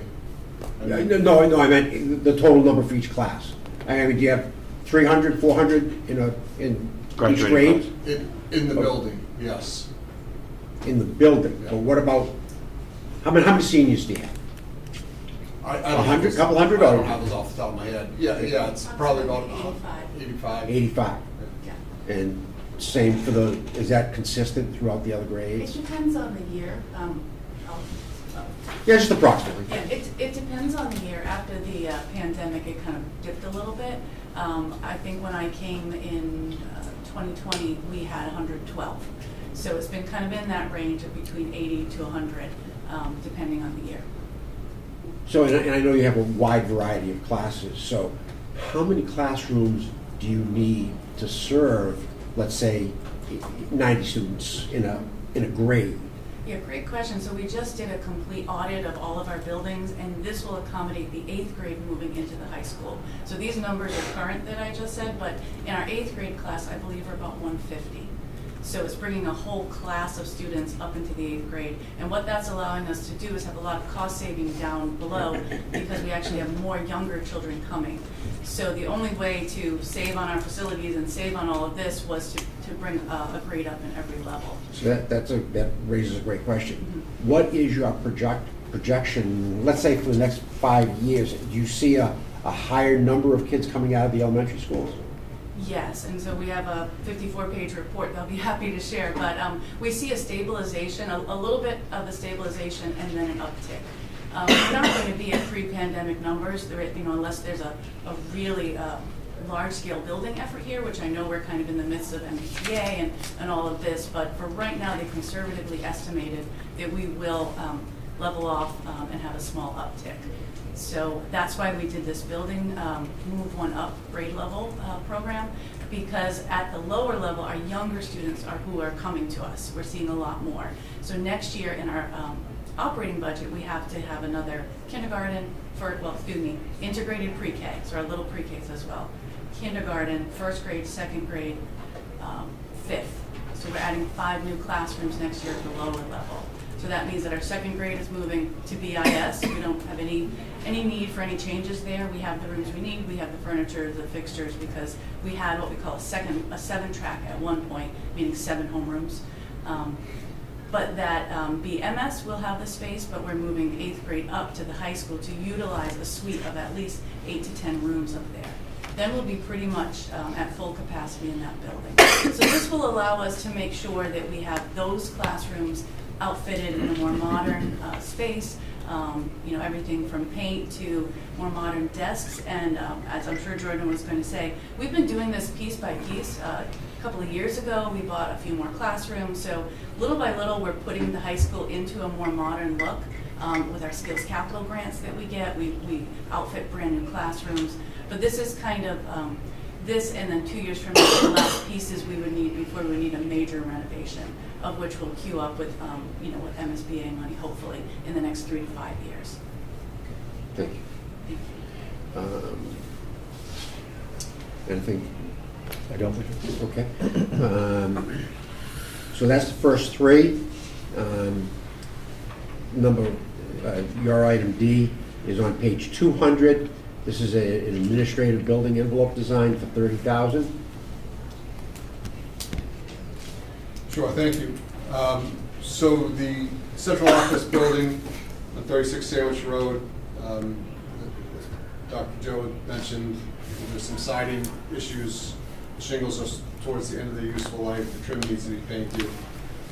The roof probably should be evaluated. We recently started having pest issues in the attic and the second floor.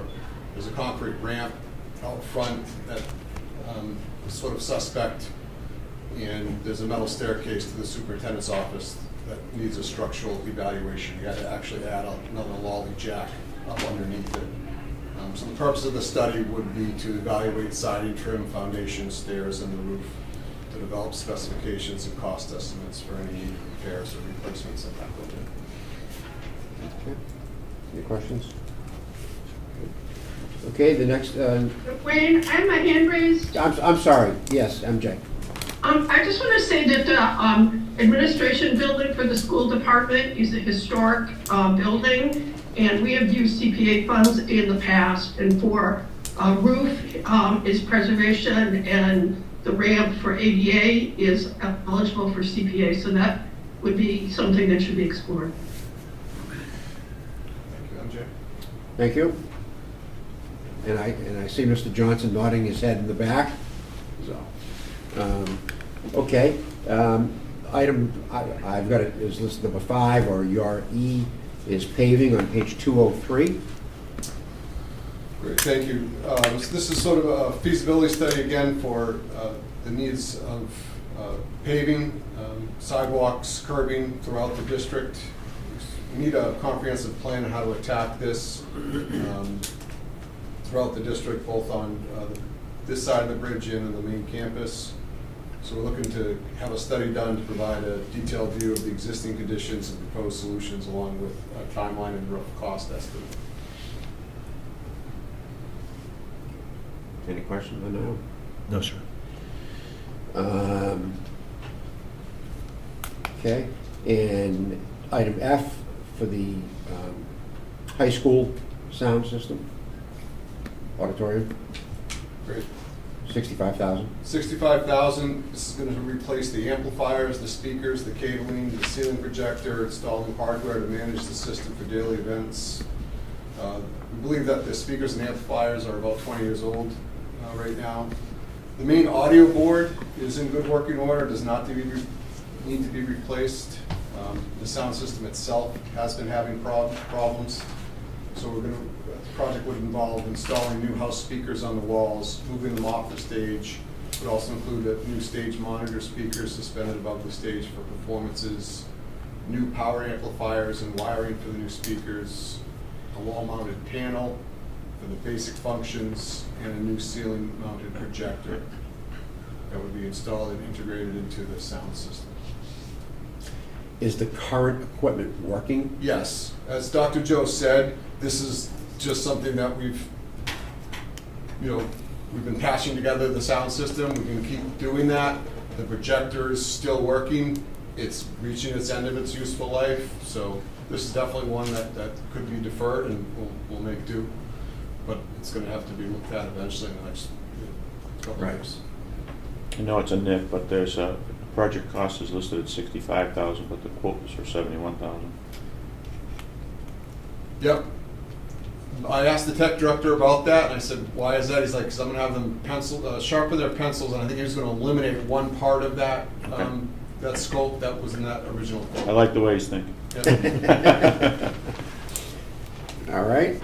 Any other questions from the school department? No, sir. Thank you, sir. Thank you. Okay, the next is our town clerk, Mr. Johnson, and this starts on page 216. They're requesting $37,970 for voting booths. Mr. Johnson, you have the floor. Good morning. Morning, sir. Everyone.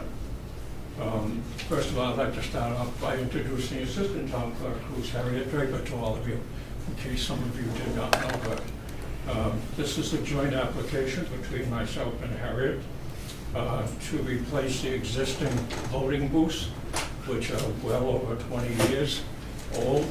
And we have had, the past year, we had to at least dismember or cannot use anymore at least 5 units, and that's been going on steadily. So we felt that we definitely want to present this to you folks to at least get this on the capital outlay program. Also, Harriet has done a good job, and I want to ask her to explain the new booths, and they're very different from what we are used to now. Secondly, that in fiscal year 27, we have 3 elections coming up, which is the state primary, the representative state in November, and then of course the annual town meeting in May of 27. So we wanted to be sure that this project is at least identified and on the capital outlay. And actually, Harriet and I have discussed this, and we are willing to defer this request for fiscal year 27. We would probably resubmit it for 28 with an eye towards 29, fiscal year 29, because that is upcoming again with the presidential election. So, but we want this at least identified onto the project. So I'd like to have Harriet explain it, but at this time, we'd like to have it at least listed, and we will respectfully defer for this year our request, trying to help out. We understand funds are limited, so we'll live with what we have. Thank If you, you don't sir. mind, Mr. Chair, Harriet? Absolutely. Good morning, everybody. I'm Harriet Draper, Assistant Town Clerk. I came here from Falmouth, so my experiences of elections is different from Bourne. The town clerk in Falmouth is a very forward-thinking town clerk and really does believe in investing in elections, as it's such an important part of what we do in our office. The voting booths that Bourne has, as Barry mentioned, are pretty old. They're unstable. I went over to do last-minute setup for the town election, and there was a couple of them that had literally just fallen to the ground to the ground after being set up. They also are heavy and take a lot of storage space. When I came over to count how many they have here at the community building, Katie showed me where they're stored, and it takes up a big amount of space. These new voting booths are lightweight. They are easy to put together and take down again, and the storage that they would require would be much less. It would be beneficial because putting them up down in Falmouth, I used to work with a team of 3 or 4 DPW guys. We would do 8 precincts in about 3 hours. Currently, Bourne takes an entire day to do 3 voting locations. So I think it'd be beneficial in time saved by DPW members having to go out and set them up as well. So it's like a benefit because the ones we have are kind of getting to the end of their life, but also beneficial in that it will save the town money on the expense of setting up for elections. Okay, thank you. Any questions? No, sir. Thank you. Thank you. Thank you.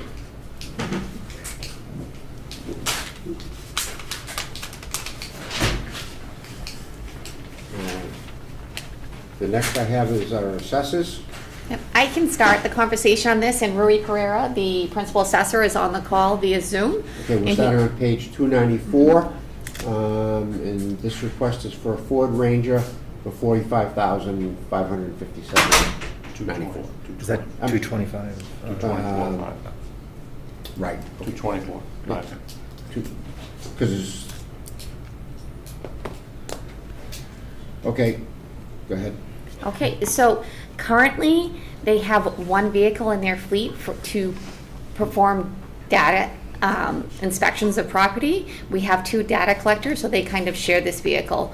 They haven't had an upgrade to this vehicle in some time, and it's actually a Ford Prius, so sometimes it's a little difficult to get where they need to go. I know that Rui did work with the DPW department when making this request to find a vehicle that fit into their maintenance plan. So Rui, if you're on the phone and you want to kind of explain anything else in detail about your request and the need for it? It's basically, I mean, Erica really pointed out the need that we need for a vehicle due to the issues we've had. This was getting into certain roads that require to go off-roading. A lot of roads in town are not paved. So, you know, it's kind of important for us to get to these properties, and also that the mileage on the Prius has, you know, it's got close to 100,000 miles on it, and, you know, it does require maintenance, you know, periodically, which I've consulted with Tony, the maintenance supervisor with the town vehicle. So, you know, it has required a little more maintenance than it has in the past. So, you know, it's just something that we're just looking to the future right now.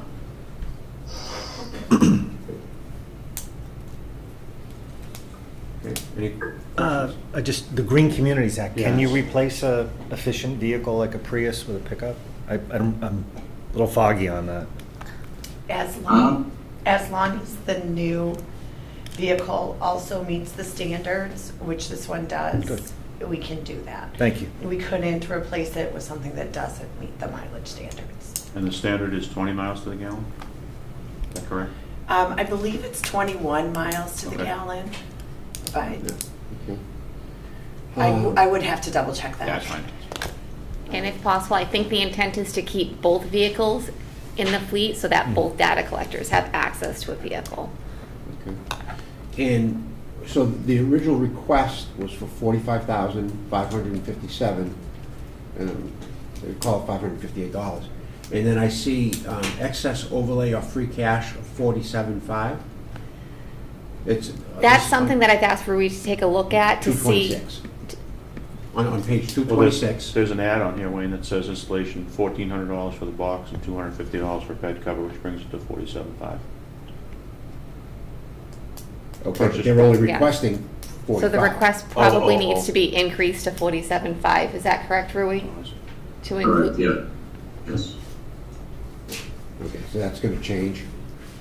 and then because this would be a competing need for free cash, I have asked Rui to take a look at our overlay balances and to see if this is something that we can consider utilize an overlay for. That would request the board to release that. Okay. That would be a conversation for next week. All right, so just want to make sure, you currently have 2 employees in 1 vehicle. Correct. Okay. Do we have 2 full-time data collectors? Okay, thank you. Any questions? I just see a typo, I think. Yeah. It says a 2014 Toyota is close to 20 years old. I'm not sure how that number works. I How think about it's 12 more like 11, but just a You're typo, correct. I'm sure. Yeah. Okay. All right, thank you, sir. The next is DPW, and that will start on page 244. Actually, you can start on 246 with this. Oh, you have a lot of projects, so we have a lot of questions. Go ahead, sir. Thank you for having me. Good afternoon. Still morning. Matt Slucki, Public Works Director. So the top priority we have for capital this year is the design of the replacement for the Singing Bridge. Recent inspections by the state and also an additional inspection by a subcontracted bridge engineer shows that it's time to start making improvements to this bridge. There was discussion with the engineers about whether or not repairs would be better than replacing the superstructure. But at this time, the bridge was built in 1939. It's almost 100 years old. We believe at this time it's time to do a full superstructure repair. Our original request was for $594,000 for the design, which would include structural, roadway, and traffic engineering. There would be a community engagement liaison involved in this, because this will be a major project. There'll be a lot of questions from the public and from boards. We want to make sure we address all those concerns properly. Environmental permitting, wetlands permitting, hydraulic, geotechnical, and tidal monitoring are all going to be included in this design phase. After we met with Marlene, we thought where there's such limited money and this is a priority, we were thinking of, speaking with the Board of Selectmen and with you, splitting this between Chapter 90 funding and capital funding. So it would be a $297,000 request if we were allowed to use Chapter 90 funding to offset half of the cost. That number is what? $297,000? And to be clear, that's just for engineering, design? Yes. Yes. You know, when it comes time for construction, we're looking at possible TIP funding to help offset some of the costs. But we're probably looking between $2 to $3 million to do this project when it comes time for construction. Now, is that just the Singing Bridge? Yes. And I was going to say, the Back River Bridge was built in 1931. So in a short period of time, unfortunately, we're going to be addressing both of these bridges. And you anticipate the Back River Bridge to be about the same? Based on the studies we have, I think it'll be a little less, but I don't want to be held to that. Sure. I also think there'll be follow-up DOT inspections this summer. If we see any changes from what we've seen in the past two inspections in 2022 and 2024, we may come back sooner with the Back River Bridge. Right now, the Singing Bridge, based on all the inspections, is the priority. Thank you. Any questions? Okay, next. Next is draining improvements on page 301. Before we go there, Chief, Mr. Chairman? Yeah. The proposal was, I thought the proposal was the Singing Bridge and the Back River Bridge? So the study was for both. This is just for the Singing Bridge. Okay. Okay. When we did the report with HTH, They looked at it was both. a combined report, yes. All right, thank you. I tried to highlight the Singing Bridge. Okay, so for right now, we're tabling the Back River, we'll look at that at the future, okay. Yes. Our second request is for additional money to the drainage improvements throughout town. Last year, we were fortunate to get $400,000 for improvements. We have completed about 13 projects off the list. We still have about 18 or 24 more projects to complete. A lot of the projects have been done in-house, which has saved us some money. But one of our big projects that we haven't completed yet is about $350,000, which will eat up a lot of the $400,000 we got last year. That's on Washburn Street. That's a little beyond the scope of our work to do in-house. So that one will be subbed out, and that's where the costs get higher. But following up on that, we have another project on Shore Road that we'd like to complete that we have estimates it's going to be about $290,000. This should help offset that, plus also give us some money to complete some of the smaller projects in-house. as I'm sure people, Shore Road needs to be paved, so we don't want to pave Shore Road until we complete this project. So that's why this is kind of our second priority project this year. You mentioned two locations for this, Shore Road, and the other was Washburn Street, but that was kind of funded under last year's money. We kind of planned to have that one done, so that one's funded, but that will eat up most of the funding, the $400,000 from last year. So whereabouts on Shore Road are we talking about? It's about House 1000. What it is we have a drainage swale that goes into a property that's not an easement. We don't own an easement there. So we need to redesign that for the drainage to be contained within the town layout and the town property. And that's going to involve work in the asphalt, so before we do any major roadway paving, we want to make sure we take care of that one. Okay. The tractor mower is on page 311. So this is our third request. In about 2023, the flail mower in 2009 John Deere, which we pretty much used for the majority of our roadway clearing, failed. Vehicle maintenance attempted to replace it with a similar model, but the problem was the existing mower we had, the arm was on the side, and the new one, we couldn't get one that would match the side mower, so the new one's on the back. And it's been nothing but giving us problems. The angles of the cuts were not reaching as far. The cab isn't built for the operators to really work efficiently with the mower on the back of the vehicle. So what we'd like to do is trade that John Deere in and replace it with a new Kubota tractor for about $102,663 and a new boom mower that'll be $115,836. So what this will allow us to do is, one of the other problems we're having with this mower is we cannot get the blades and the teeth that cut through the thick brush. I don't know if you've noticed recently, but we're not getting clean cuts on the roadside. And part of that is the machine we're using, we can't get it to do the work. So a lot of times the operators are going over the roads twice, which is taking more time and additional manpower. So that's why this is our third request, to try to be more efficient with this and have a piece of equipment that we can really use and efficiently cut the roads and be more. When you say third request, you mean your third priority? Third priority, I'm sorry, yes, third okay. priority, yes. Okay, and then number 4 is 3 dump bodies for $36,000 on page 336. So 3 of our the dump bodies have rotted out. It's just the beds, the dump beds. They're steel beds. They have dirt and concrete and salt and sand and things put in them all year round. They're on 2 2012 dumps and a 2010 dump. The engines and chassis are in good condition. The vehicle maintenance department is confident that we can extend the life of these vehicles.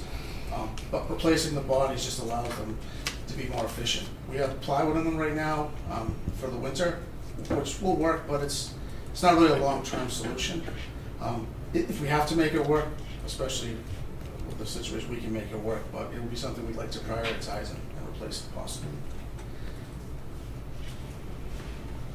Okay. Are the beds, are the bodies rotted stem to stern, or is it just the floors? Can the floors be welded? The floors and the sides. Can the floors be welded and have it be structurally sound, or is it really just need to be replaced? They really need to be replaced. They've done some repairs over the years to them, and there's between the dents and the airs and the welding, we'd like to request replacement. Okay, the next one is Main Street lighting on page 358. So this request came from, we've received a lot of complaints about the lighting on Main Street. I believe there was a project, I wasn't here, maybe 10 or 15 years ago, where they added some lights up by the community building. That project was never fully completed.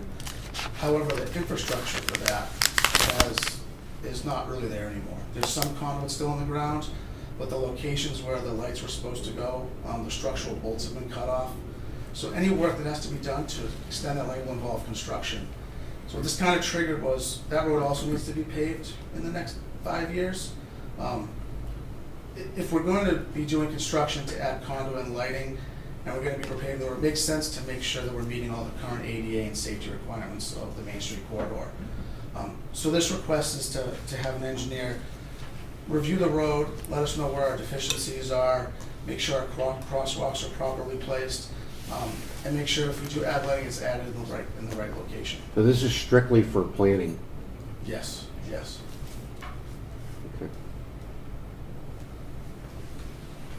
And it's within you think 5 years you're gonna resurface? It's a condition that we can adjust that, based on the funding we have, if we have to do other major. We don't predict any major upgrades, but if we have to move crosswalks or shift bump outs, or, we're gonna be taking up the sidewalk to add conduits for lighting, we would wanna incorporate that all into the same project or similar projects, so we're not doing things twice. Right. Have you already done the planning for the resurfacing, or that's in the future? That's in the future. That would be more of a simple, we have a contract every year with a paving contractor. They will come in and resurface that road. Okay. That wouldn't be a major design task. The design task would be the other things that go along with it. Okay. Any questions? Okay. And the last item, number 6, is on page 366, is three Ford Rangers? Yes, that's correct. Okay. So this request was more of a fuel efficiency request. Currently, myself and the assistant TPO director and the facilities manager drive vehicles that they're oversized for us. We don't need F-250s, or in the facilities manager's position, an F-150. So by downsizing those, we're not replacing any vehicles. What we're going to do is take the vehicles that we have and put them into the fleet for 2 reasons. One is to be more efficient with fuel for myself and the assistant TPW director. We don't, going to meetings and checking up on job sites and monitoring the staff can easily be done in a Ford Ranger, even in the winter time. But what we're finding is we're down to 6 contractors with plowing. So we need to put those F-250s into the fleet to plow snow with the staff we have. We have enough staff to fill our trucks. We don't have enough trucks when the snow comes. So what we did last year, which was a good compromise, is we ended up taking some trucks from the town hall fleet so we could try this out and put our trucks out there, and it helped. It allowed us to put all of our laborers in a truck and stay on routes, and still allowed us to monitor the rest of the roads for snow and ice. So this is kind of an ask to just kind of reduce the fuel efficiency, increase the fuel efficiency of the fleet, and also kind of increase our vehicle size, our vehicle fleet size. So do you know how much we spent for those 6 trucks versus how much we'd spend for compensation for the people? The purchase of this, I don't know that number off the top of my head, I apologize. Okay. Do you mean the compensation? You said we hired 6 trucks to plow last year, right? We had 8 last year, we only have 6 this year. So we are subcontractors. But we hired those. Just for the snowstorms, yes. Right. So we had to pay those $150 an hour or whatever Yep. they get. But it's not so much the cost as it's getting them. Yeah, it's availability, right? That's a whole secondary, right? It's, we have very comparable rates in the local communities. It's just people aren't plowing snow privately anymore. Especially here, there's no snow usually. We like it that way, right, Wayne? Right. Yeah. Until there is. Until there is. Yeah, that's right. Until there is. And I misquoted one thing. I do want to, we are getting rid of one truck. We have an old 2010 F-150 that we got from the fire department. That's actually past its useful life, and that will be displayed as surplus or go to ISWIM. And the vehicle maintenance department, that's what they use currently. They will take over the facility's F-150 for their needs. Okay, so two vehicles you have Yeah. will be distributed throughout other town sources? Not within the DPW. Oh. They'll all be distributed within the DPW. Yeah. But we're getting rid of one truck that we have. We're eliminating one vehicle. Okay. So the plan is, right now we have these Rangers would replace 2 250s and 1 150.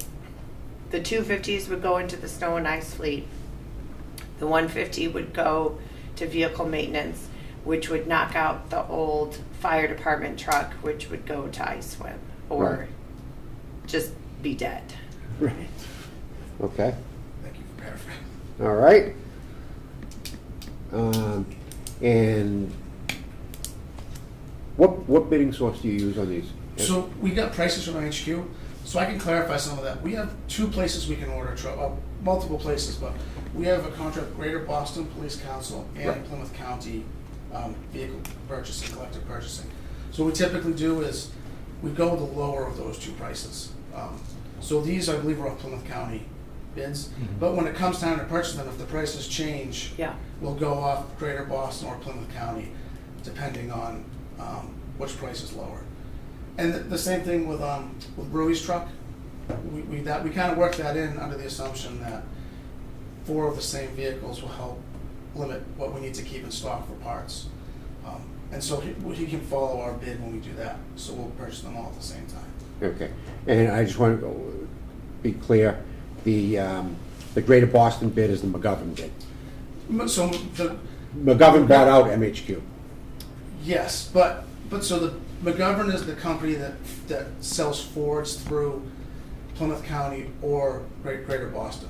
Okay. So if you want to buy a Ford, MHQ is the Ford dealer in those contracts. Right. If you wanted to buy a Chevy, Liberty, Chevrolet is the Chevy dealer. So MHQ is the dealer that has, I think it's both Greater Boston and Plymouth County right Yes. now for Fords.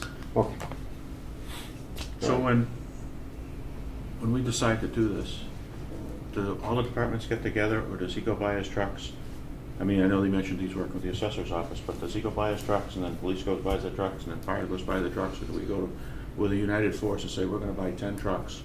And I know he said 40 was the cutoff, but can we sharpen and pencil it, I don't know, 10, whatever the number is? I just wonder. So, do you want me to speak? 40, I don't know what the 40. Well, that was one from of the other fellows said that, Oh, you know, okay. can you give me a better price? He said, yeah, well, if you buy 40. So, let me start, and then Matt can jump in. Police and fire typically buy their own vehicles. They have staff to figure out what they need, figure out all their upfits, and especially when we get into the apparatus, they get very technical, very, limited on where we can buy those, build those. So police and fire are equipped to and handle their own vehicle purchases. Now, a couple of years ago, every department was struggling trying to buy their own single car when they needed to replace it. So the poor conservation agent was out there trying to buy a car. We have, for the non-public safety, we have started working much more closely through DPW, through the vehicle maintenance arm of DPW, to have all of the non-public safety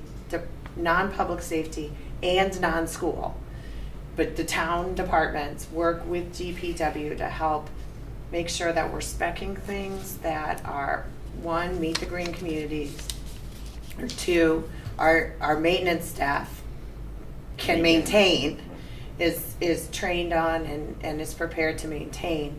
So we're taking a much more mindful approach on trying to buy the same thing, standardize, and work through DPW for the non-public safety vehicles. You mentioned non-school. Does DPW service the school vehicles? Not the No. buses, no. No, not buses, but other vehicles, pickups and things like that, or maintenance? We assist them. Only if they were really in trouble. We're not supposed to. Only if they really needed Who's help. supposed to? They have their own staff? They are obligated to maintain their own equipment. Okay. But it has happened in the past where, in a pinch, we will help them out, of course. Not buses. Buses are handled. No buses. Buses Yeah. are handled elsewhere. No buses. We don't own the bus. Well, they don't even own the buses, right? That's a leasing company, that's a whole separate deal. Yeah, the buses are primarily Right. leased. We buy, the town purchased a couple of mini buses, Okay. but we do not service those. Okay. Any other questions from me? None? No, sir. Thank you, sir. Sewer department. He's back. Oh, put the other hat on. He's back. Different binder. Put the other hat on, no problem here. Okay, we're gonna start on page 392. This is phase one of the So this will be phase two. enterprise. This will be phase two. This is the sewer department's only request. Last year, we were granted $88,000 to design a SCADA system, which is a computer system that monitors all of the sewer pump, the municipally owned sewer pump stations and the wastewater treatment facility. The design is complete. We have a cost of $732,000 to implement this, which would be construction, inspections, engineering, construction, admin, and programming. So our request would be for $732,000. And then speaking with Erica, that would be borrowed through the sewer enterprise fund when the time comes. Okay. Now you said this is phase two. So how many total locations did you have to upgrade? It will be Main Street pumps, 4 total locations. 4 total locations? In 4 total in this phase? This is done after this. This is it. This is the last phase? Yes. Okay. Yeah, it was just a design was one phase and construction is the next phase. Okay. So again, this is not free cash money. This is not free cash money. Enterprise, the sewer enterprise fund would have to support this. Okay, so enterprise fund. Okay? That's the only one. Any questions? No, we're all set. Great, thank you. Facilities? I'm actually going to talk to this one. Oh, I thought he had a third hat. Well, he does. I do. I He did does. a little prep, but I'll let you want to. Yeah. This one, Matt is also, facilities has also been reorganized under Matt, so Matt will be helping me, but this one predates that. So. This is a town hall roof. This request is for design money to design a fix for the town hall roof and the masonry and windows. So we have water infiltration. We're on page 401. Sorry. Yeah, I know. So we have water infiltration. And at the May 2023 town meeting, which Carol and Wayne and Tom may remember, the May 2023 town meeting, we requested money for design and investigation for roofs at 3 locations: Town Hall, Fire Station 3, and the community building. So Fire Station 3 is finished now. We've designed a new roof and we've installed a new roof there. We're just closing out the permits and a couple items on the punch list, and then we're done. In 2024, we conducted a leak test at Town Hall. And our leak test confirmed that we did in fact have a leaking roof. So we have money in the 2023 article to fund the design for the roof portion of Town Hall.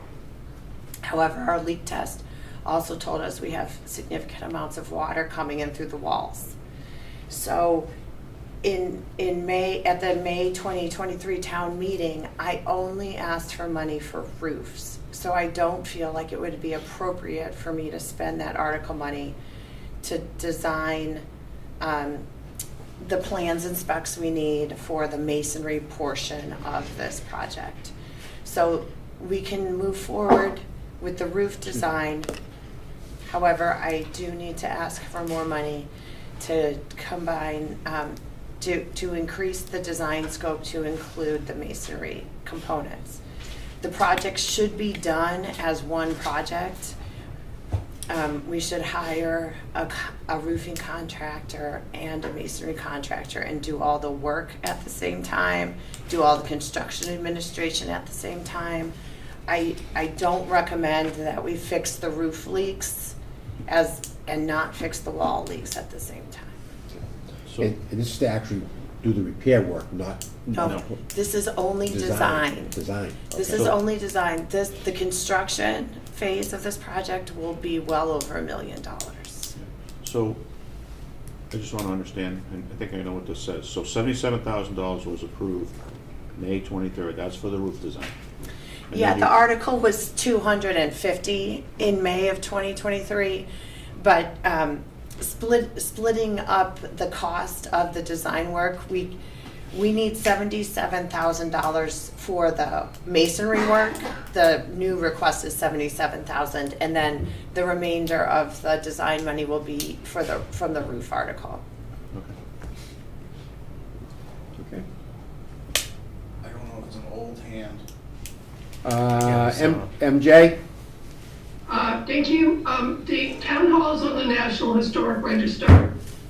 So this type of roof masonry and window work is eligible for CPA funding, and we should definitely be applying for CPA funding for this project.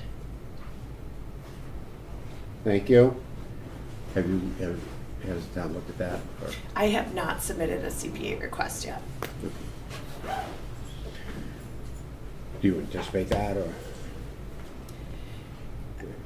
I think we should see how your What- discussion goes. Okay. All right.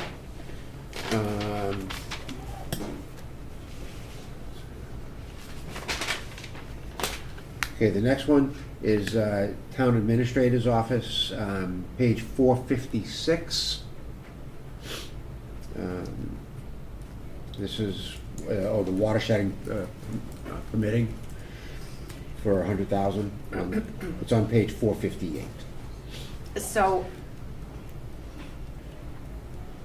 as the group may know, the select board has filed last summer for a notice of intent to move forward with watershed permits for the two nitrogen sensitive watersheds. That's Finney's Harbor and McGann-Squetique. Now, I will be completely honest that we do not know exactly what watershed permitting entails. DEP has not defined that process for us. We do not have a permit application that we can see. We do not know what will be asked. We also have already $200,000 set aside to begin this work, and I have requested a $100,000 grant from DEP. The decision on the grant has not been finalized yet. So there are funds currently available. The select board has not yet hired the engineer that they'll be working with to take them through this process. So we're not currently spending any money on this process. When the select board issues their RFQ to select their designer, my recommendation to them is that we do this in a phased approach where we limit the scope of work we go under contract for a very defined set of tasks. And then once that set of tasks is complete, we amend the contract for the next phase of work with a new scope of work. Because right now, we don't know what the end point is. We don't know what it is that we're going to be doing. We don't know what we're going to be designing or regulating. So because we don't know what the outcome is that we're looking for, I do think we need to have a funding plan to support this work, but we're not at a point yet where we're actually spending any money yet. So this is going to become incredibly important once the work starts. So is this part of the requirement for the DEP Yes. requirement? So this is And Title. we have 5 years to do it? Yeah, so this is Title V. The Title V regulations were changed for the 15 Cape towns. And the regulations say that as of last July, all new construction has to, in these watersheds, have to put in a denitrifying best available technology septic system. The regulations also say that within 5 years, the existing systems in these watersheds are supposed to upgrade to best available technology. That's what that's what the Title V base regulations are. DEP also created alternative, optional path for towns to apply for watershed permit instead of following the base regulations as set by DEP, which the select board has done. They have submitted a notice of intent to complete the watershed permit application. We have 5 years to apply for the watershed permit and essentially try to figure out what it is DEP is looking for. Depending on how those conversations go, this could involve sewering areas. It could involve Title V, mandating Title V upgrades to existing properties. It could involve stormwater improvements. We don't know what the plan is yet, but it is going to be expensive to put together the background information that DEP is going to expect to see, especially with a traditional sewering project. I can certainly anticipate that if sewers are part of the watershed permit application, we will have to provide hydraulic loading analysis and, identify sites for groundwater discharge, which is the treatment is not necessarily the difficult part. The discharge permit part is the difficult part. So we would have to identify property that could support groundwater discharge beds. So this $100,000 is to add to the $200,000 that we have to get us to preparation for permitting and get us where we need to be for the future. Yeah, we have $200,000 in hand. I have the grant out. This would be adding essentially to that kitty because we don't know how much it's going to cost to do the engineering, just to get us to the permit application. Okay. Any specific questions? No, sir. Okay. Let's move on to ISWIM. And this starts on page 466. Is anybody from ISWIM here? No? Dan is online. Let's see. I'm trying to see him. Dan, where are you? Is it Dan Barrett? Mr. Barrett? Let me send him a...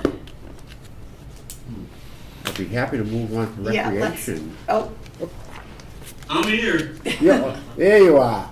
Okay. I apologize for scrambling. We had a site assignment meeting this morning that ran really late, and Asa ended up having to step out, so Okay. I will cover. Okay, so this is Mr. Dan Barrett from ISWIM, and we're going to start on page 466 of our document. And your first item, sir, is a loader for $634,000. Yes, sir. This is a replacement on schedule. We try to replace what we call our dirt machines versus the trash machines every 7 years. So this machine is coming up on 7 years. We spoke with Caterpillar. We got a decent trade-in price that we were happy with, which is unusual. It comes with all the normal equipment with the waste handling package. 20 to 25,000 for a fire suppression system, quick evac oil systems, and all said and done, you're seeing the final price. I did have a question probably to Marlene and Erica. Did I see on the agenda that this was up for borrowing? You know what, that was, we talked at the end of last week. That'll be your call with Erica on whether or not your retained earnings can support it as a cash payment or whether or not it'll be borrowing. That'll be something that you can decide, when we get there. But this is enterprise money, not free cash. So depending on, if you have retained earnings, we'll obviously pay cash for it. Thank you. I didn't mean to put you on the spot there, Erica or Marlene. I know we had talked about it at our meeting last week. And obviously, ISWIM is hoping that we can generate enough free cash to pay for it while keeping up with our building projects, if that's possible. Okay, so it's anticipated that you'll do free cash. Retained earnings. Oh, retained earnings. Yeah. Yes. Okay. Yeah. Just so we can get everything confused. You use some interesting terms. Terms and all that, yeah. That's his money, right? That's his money. Retained That- earnings, well, that's that- his money. Retained earnings is essentially the enterprise fund's free cash. They make runs money. the- But we are very careful because when Erica and I are referring to free cash, we are referring to the general fund. Right. Correct. Both of the enterprise funds, sewer and ISWIM, do generate their own free cash, but we always try to refer to those as retained earnings. Okay. Because the fund is retaining those, they're not going anywhere outside of the fund support. Yeah. Department sourced, I guess. Yeah. Okay. Okay, thank you. Let me just make sure I got my page right here. Okay, your next one, sir, is on page 472, and this is the transfer station construction. You're requesting $13,516,000. Yes, sir. This represents the actual billing cost of the facility. The A&E was already asked for in fall of 2025. We're moving forward with that. It is our intent, not to get into the weeds too much, but it is our intent to build this one almost simultaneously but separately from the garage maintenance facility. We think we can see some economies of scale there if we do that. Plus, as you know, and we've made evident over the last 2 or 3 years, we're pushing. We need the time, so we're going to try to push this thing along as quick as we can, provided town meeting sees its way to approve it for us. Okay, and the funding on this is classified as Borrowing. borrowing? Borrowing, yes. That would be all of their retained earnings. Yeah. Right. We have some money, but not that much. Okay.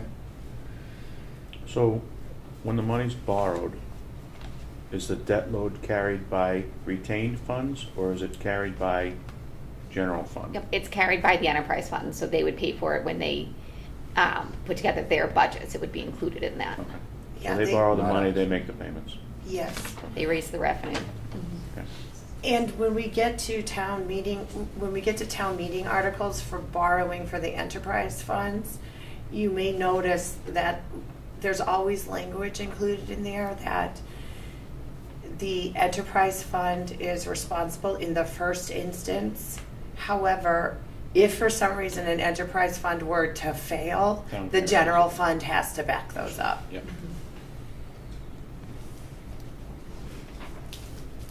Okay. Any questions there on that one? Nope. Okay. Thank you, Mr. Barrett. Okay, Thank you. The next we have is recreation, and we'll start on page 484. And the first request is for hard court reconstruction of $409,000. Good. You have the floor. Good afternoon. My name is Katie Matthews. I'm the Recreation Director.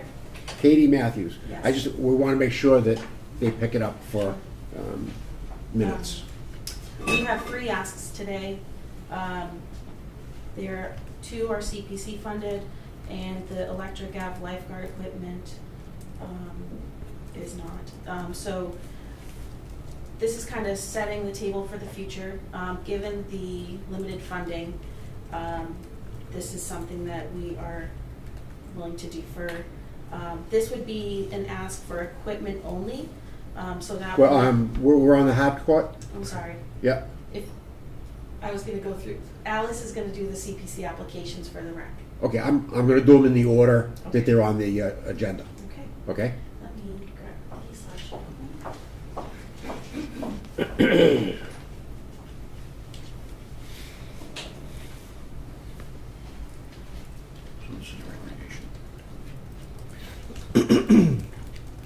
tell, Alice was getting nervous over there, so I want to get her up. I've been here a while, waiting patiently.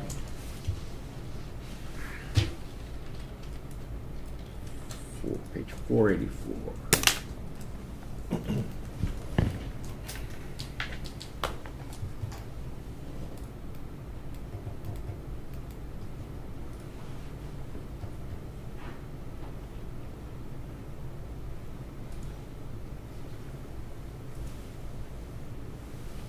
you see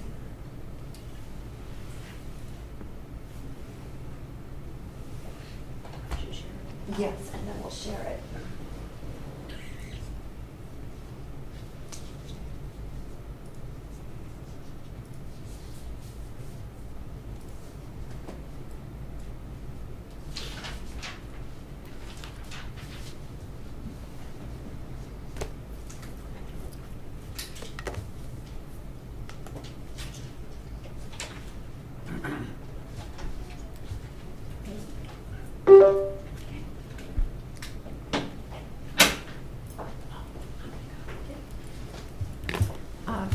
My name is Alice Howe, and I'm a member of the Recreation Committee.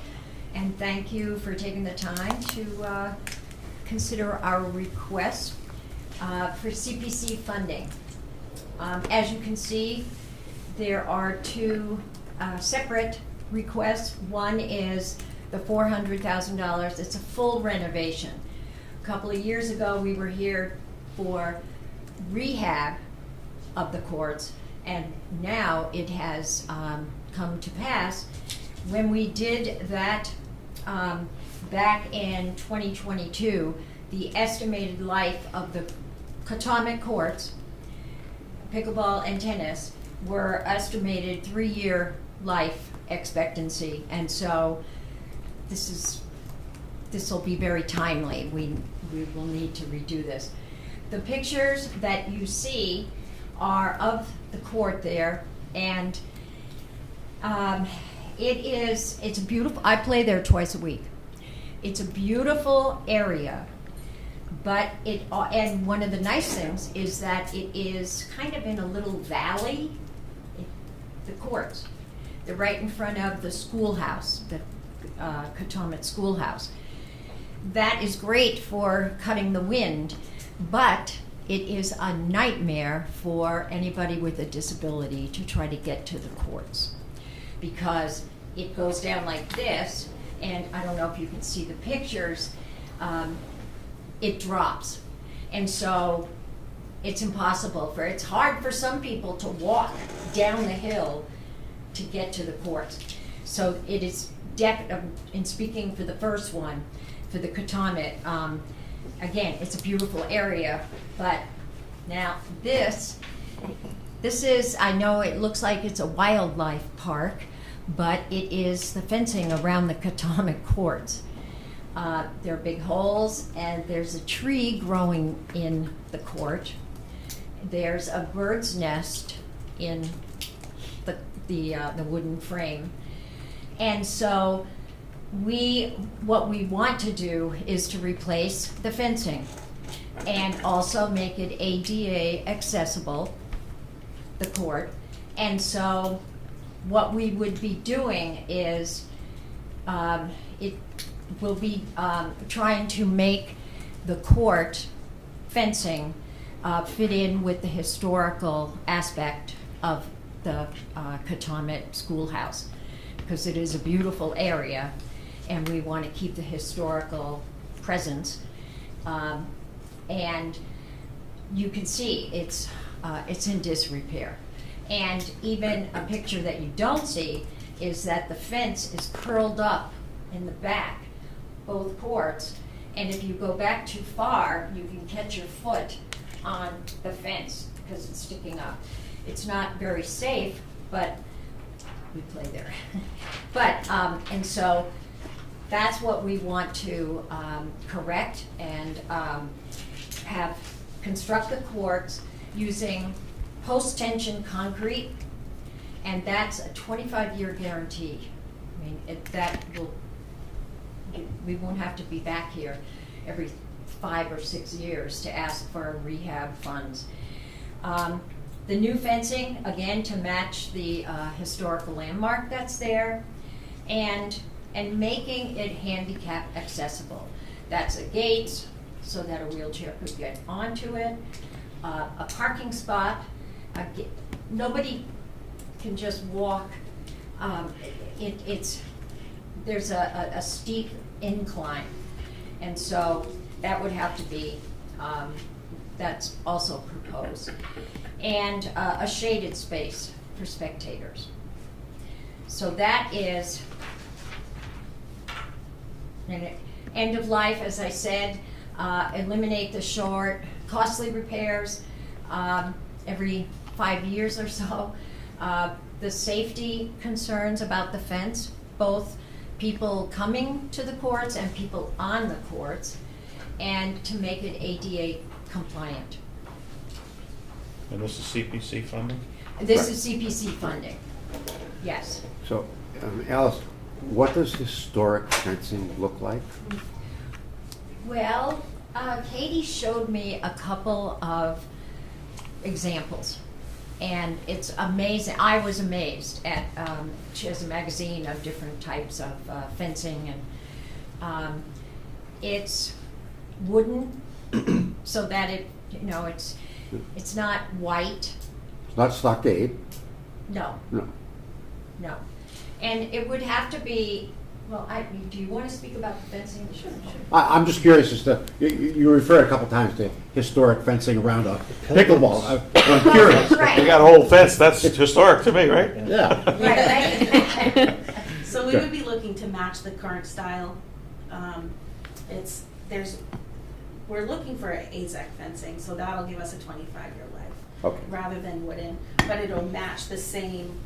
There's a Y post, it's metal, wooden currently.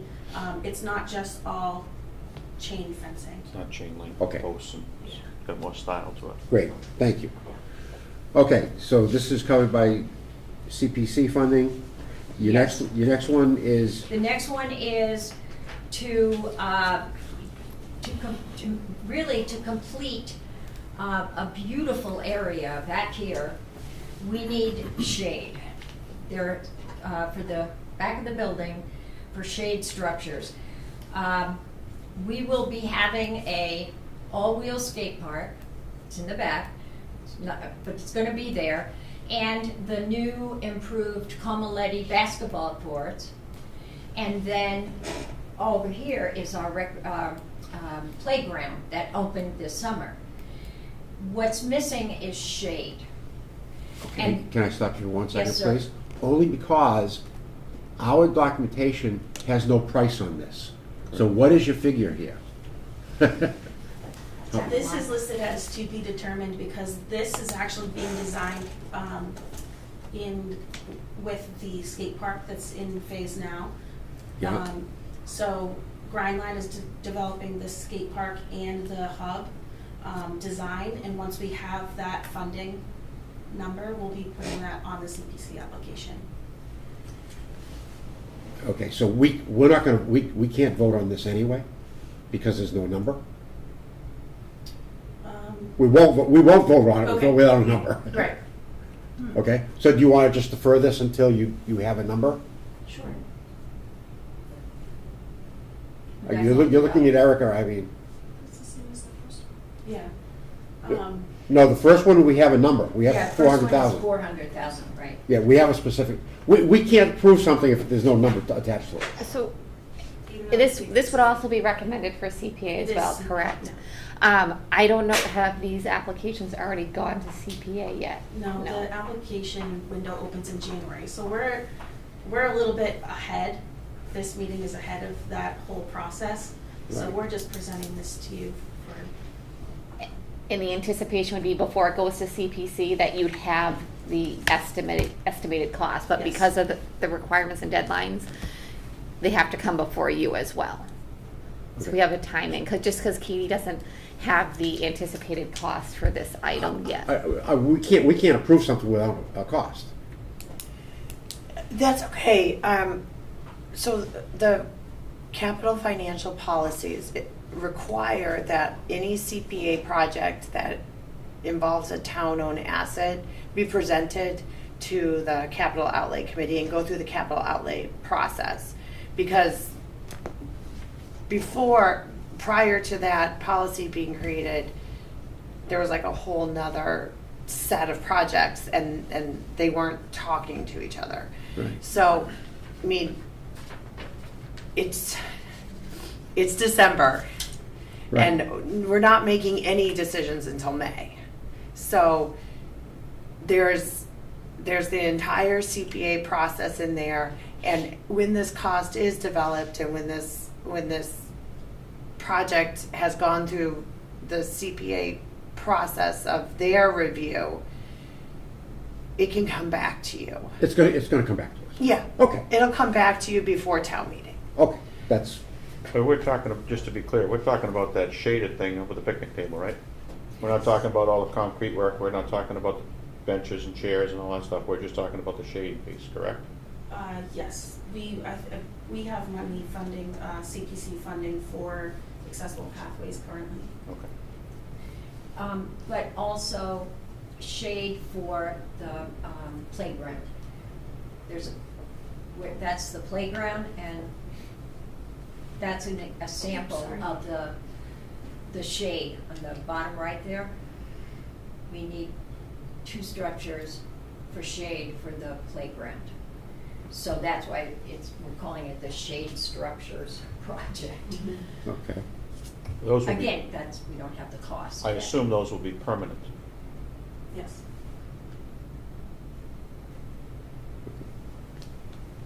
All right.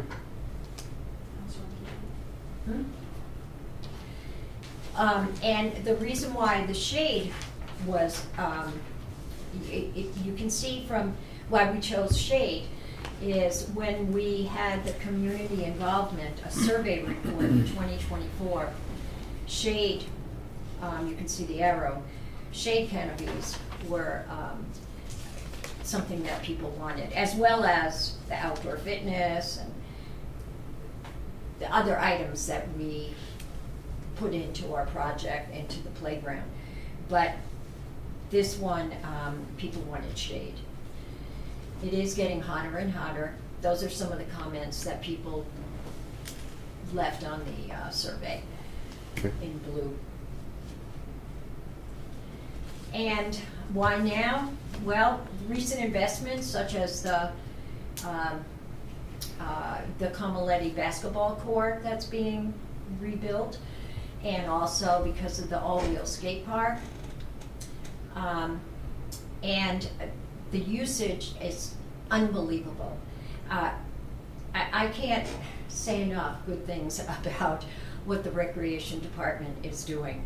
And every month we get together, the numbers of people, old, middle age, and kids, are growing so much, and it's wonderful to see. We have to try to keep up with the demand, and that's what we're trying to do.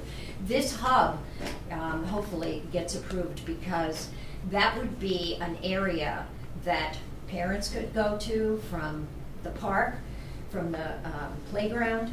People from the skateboard park could be congregating there, as well as the basketball. I mean, it would bring people together. That's why we're calling it the hub.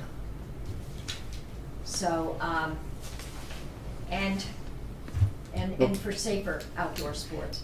Okay. Any So questions? thank you. No? Okay, thank you. And the last item we have is the lifeguard grant, which is on page 490. Sorry for taking that out of order. Yeah, you know, well, we're going by order of page numbers, and that's, I don't want to be jumping around too much. Okay. Thank you. All right. So again, my name is Katie Matthews. I'm the recreation director. The Electric Ave lifeguard equipment ask is $30,000. This would be for equipment only.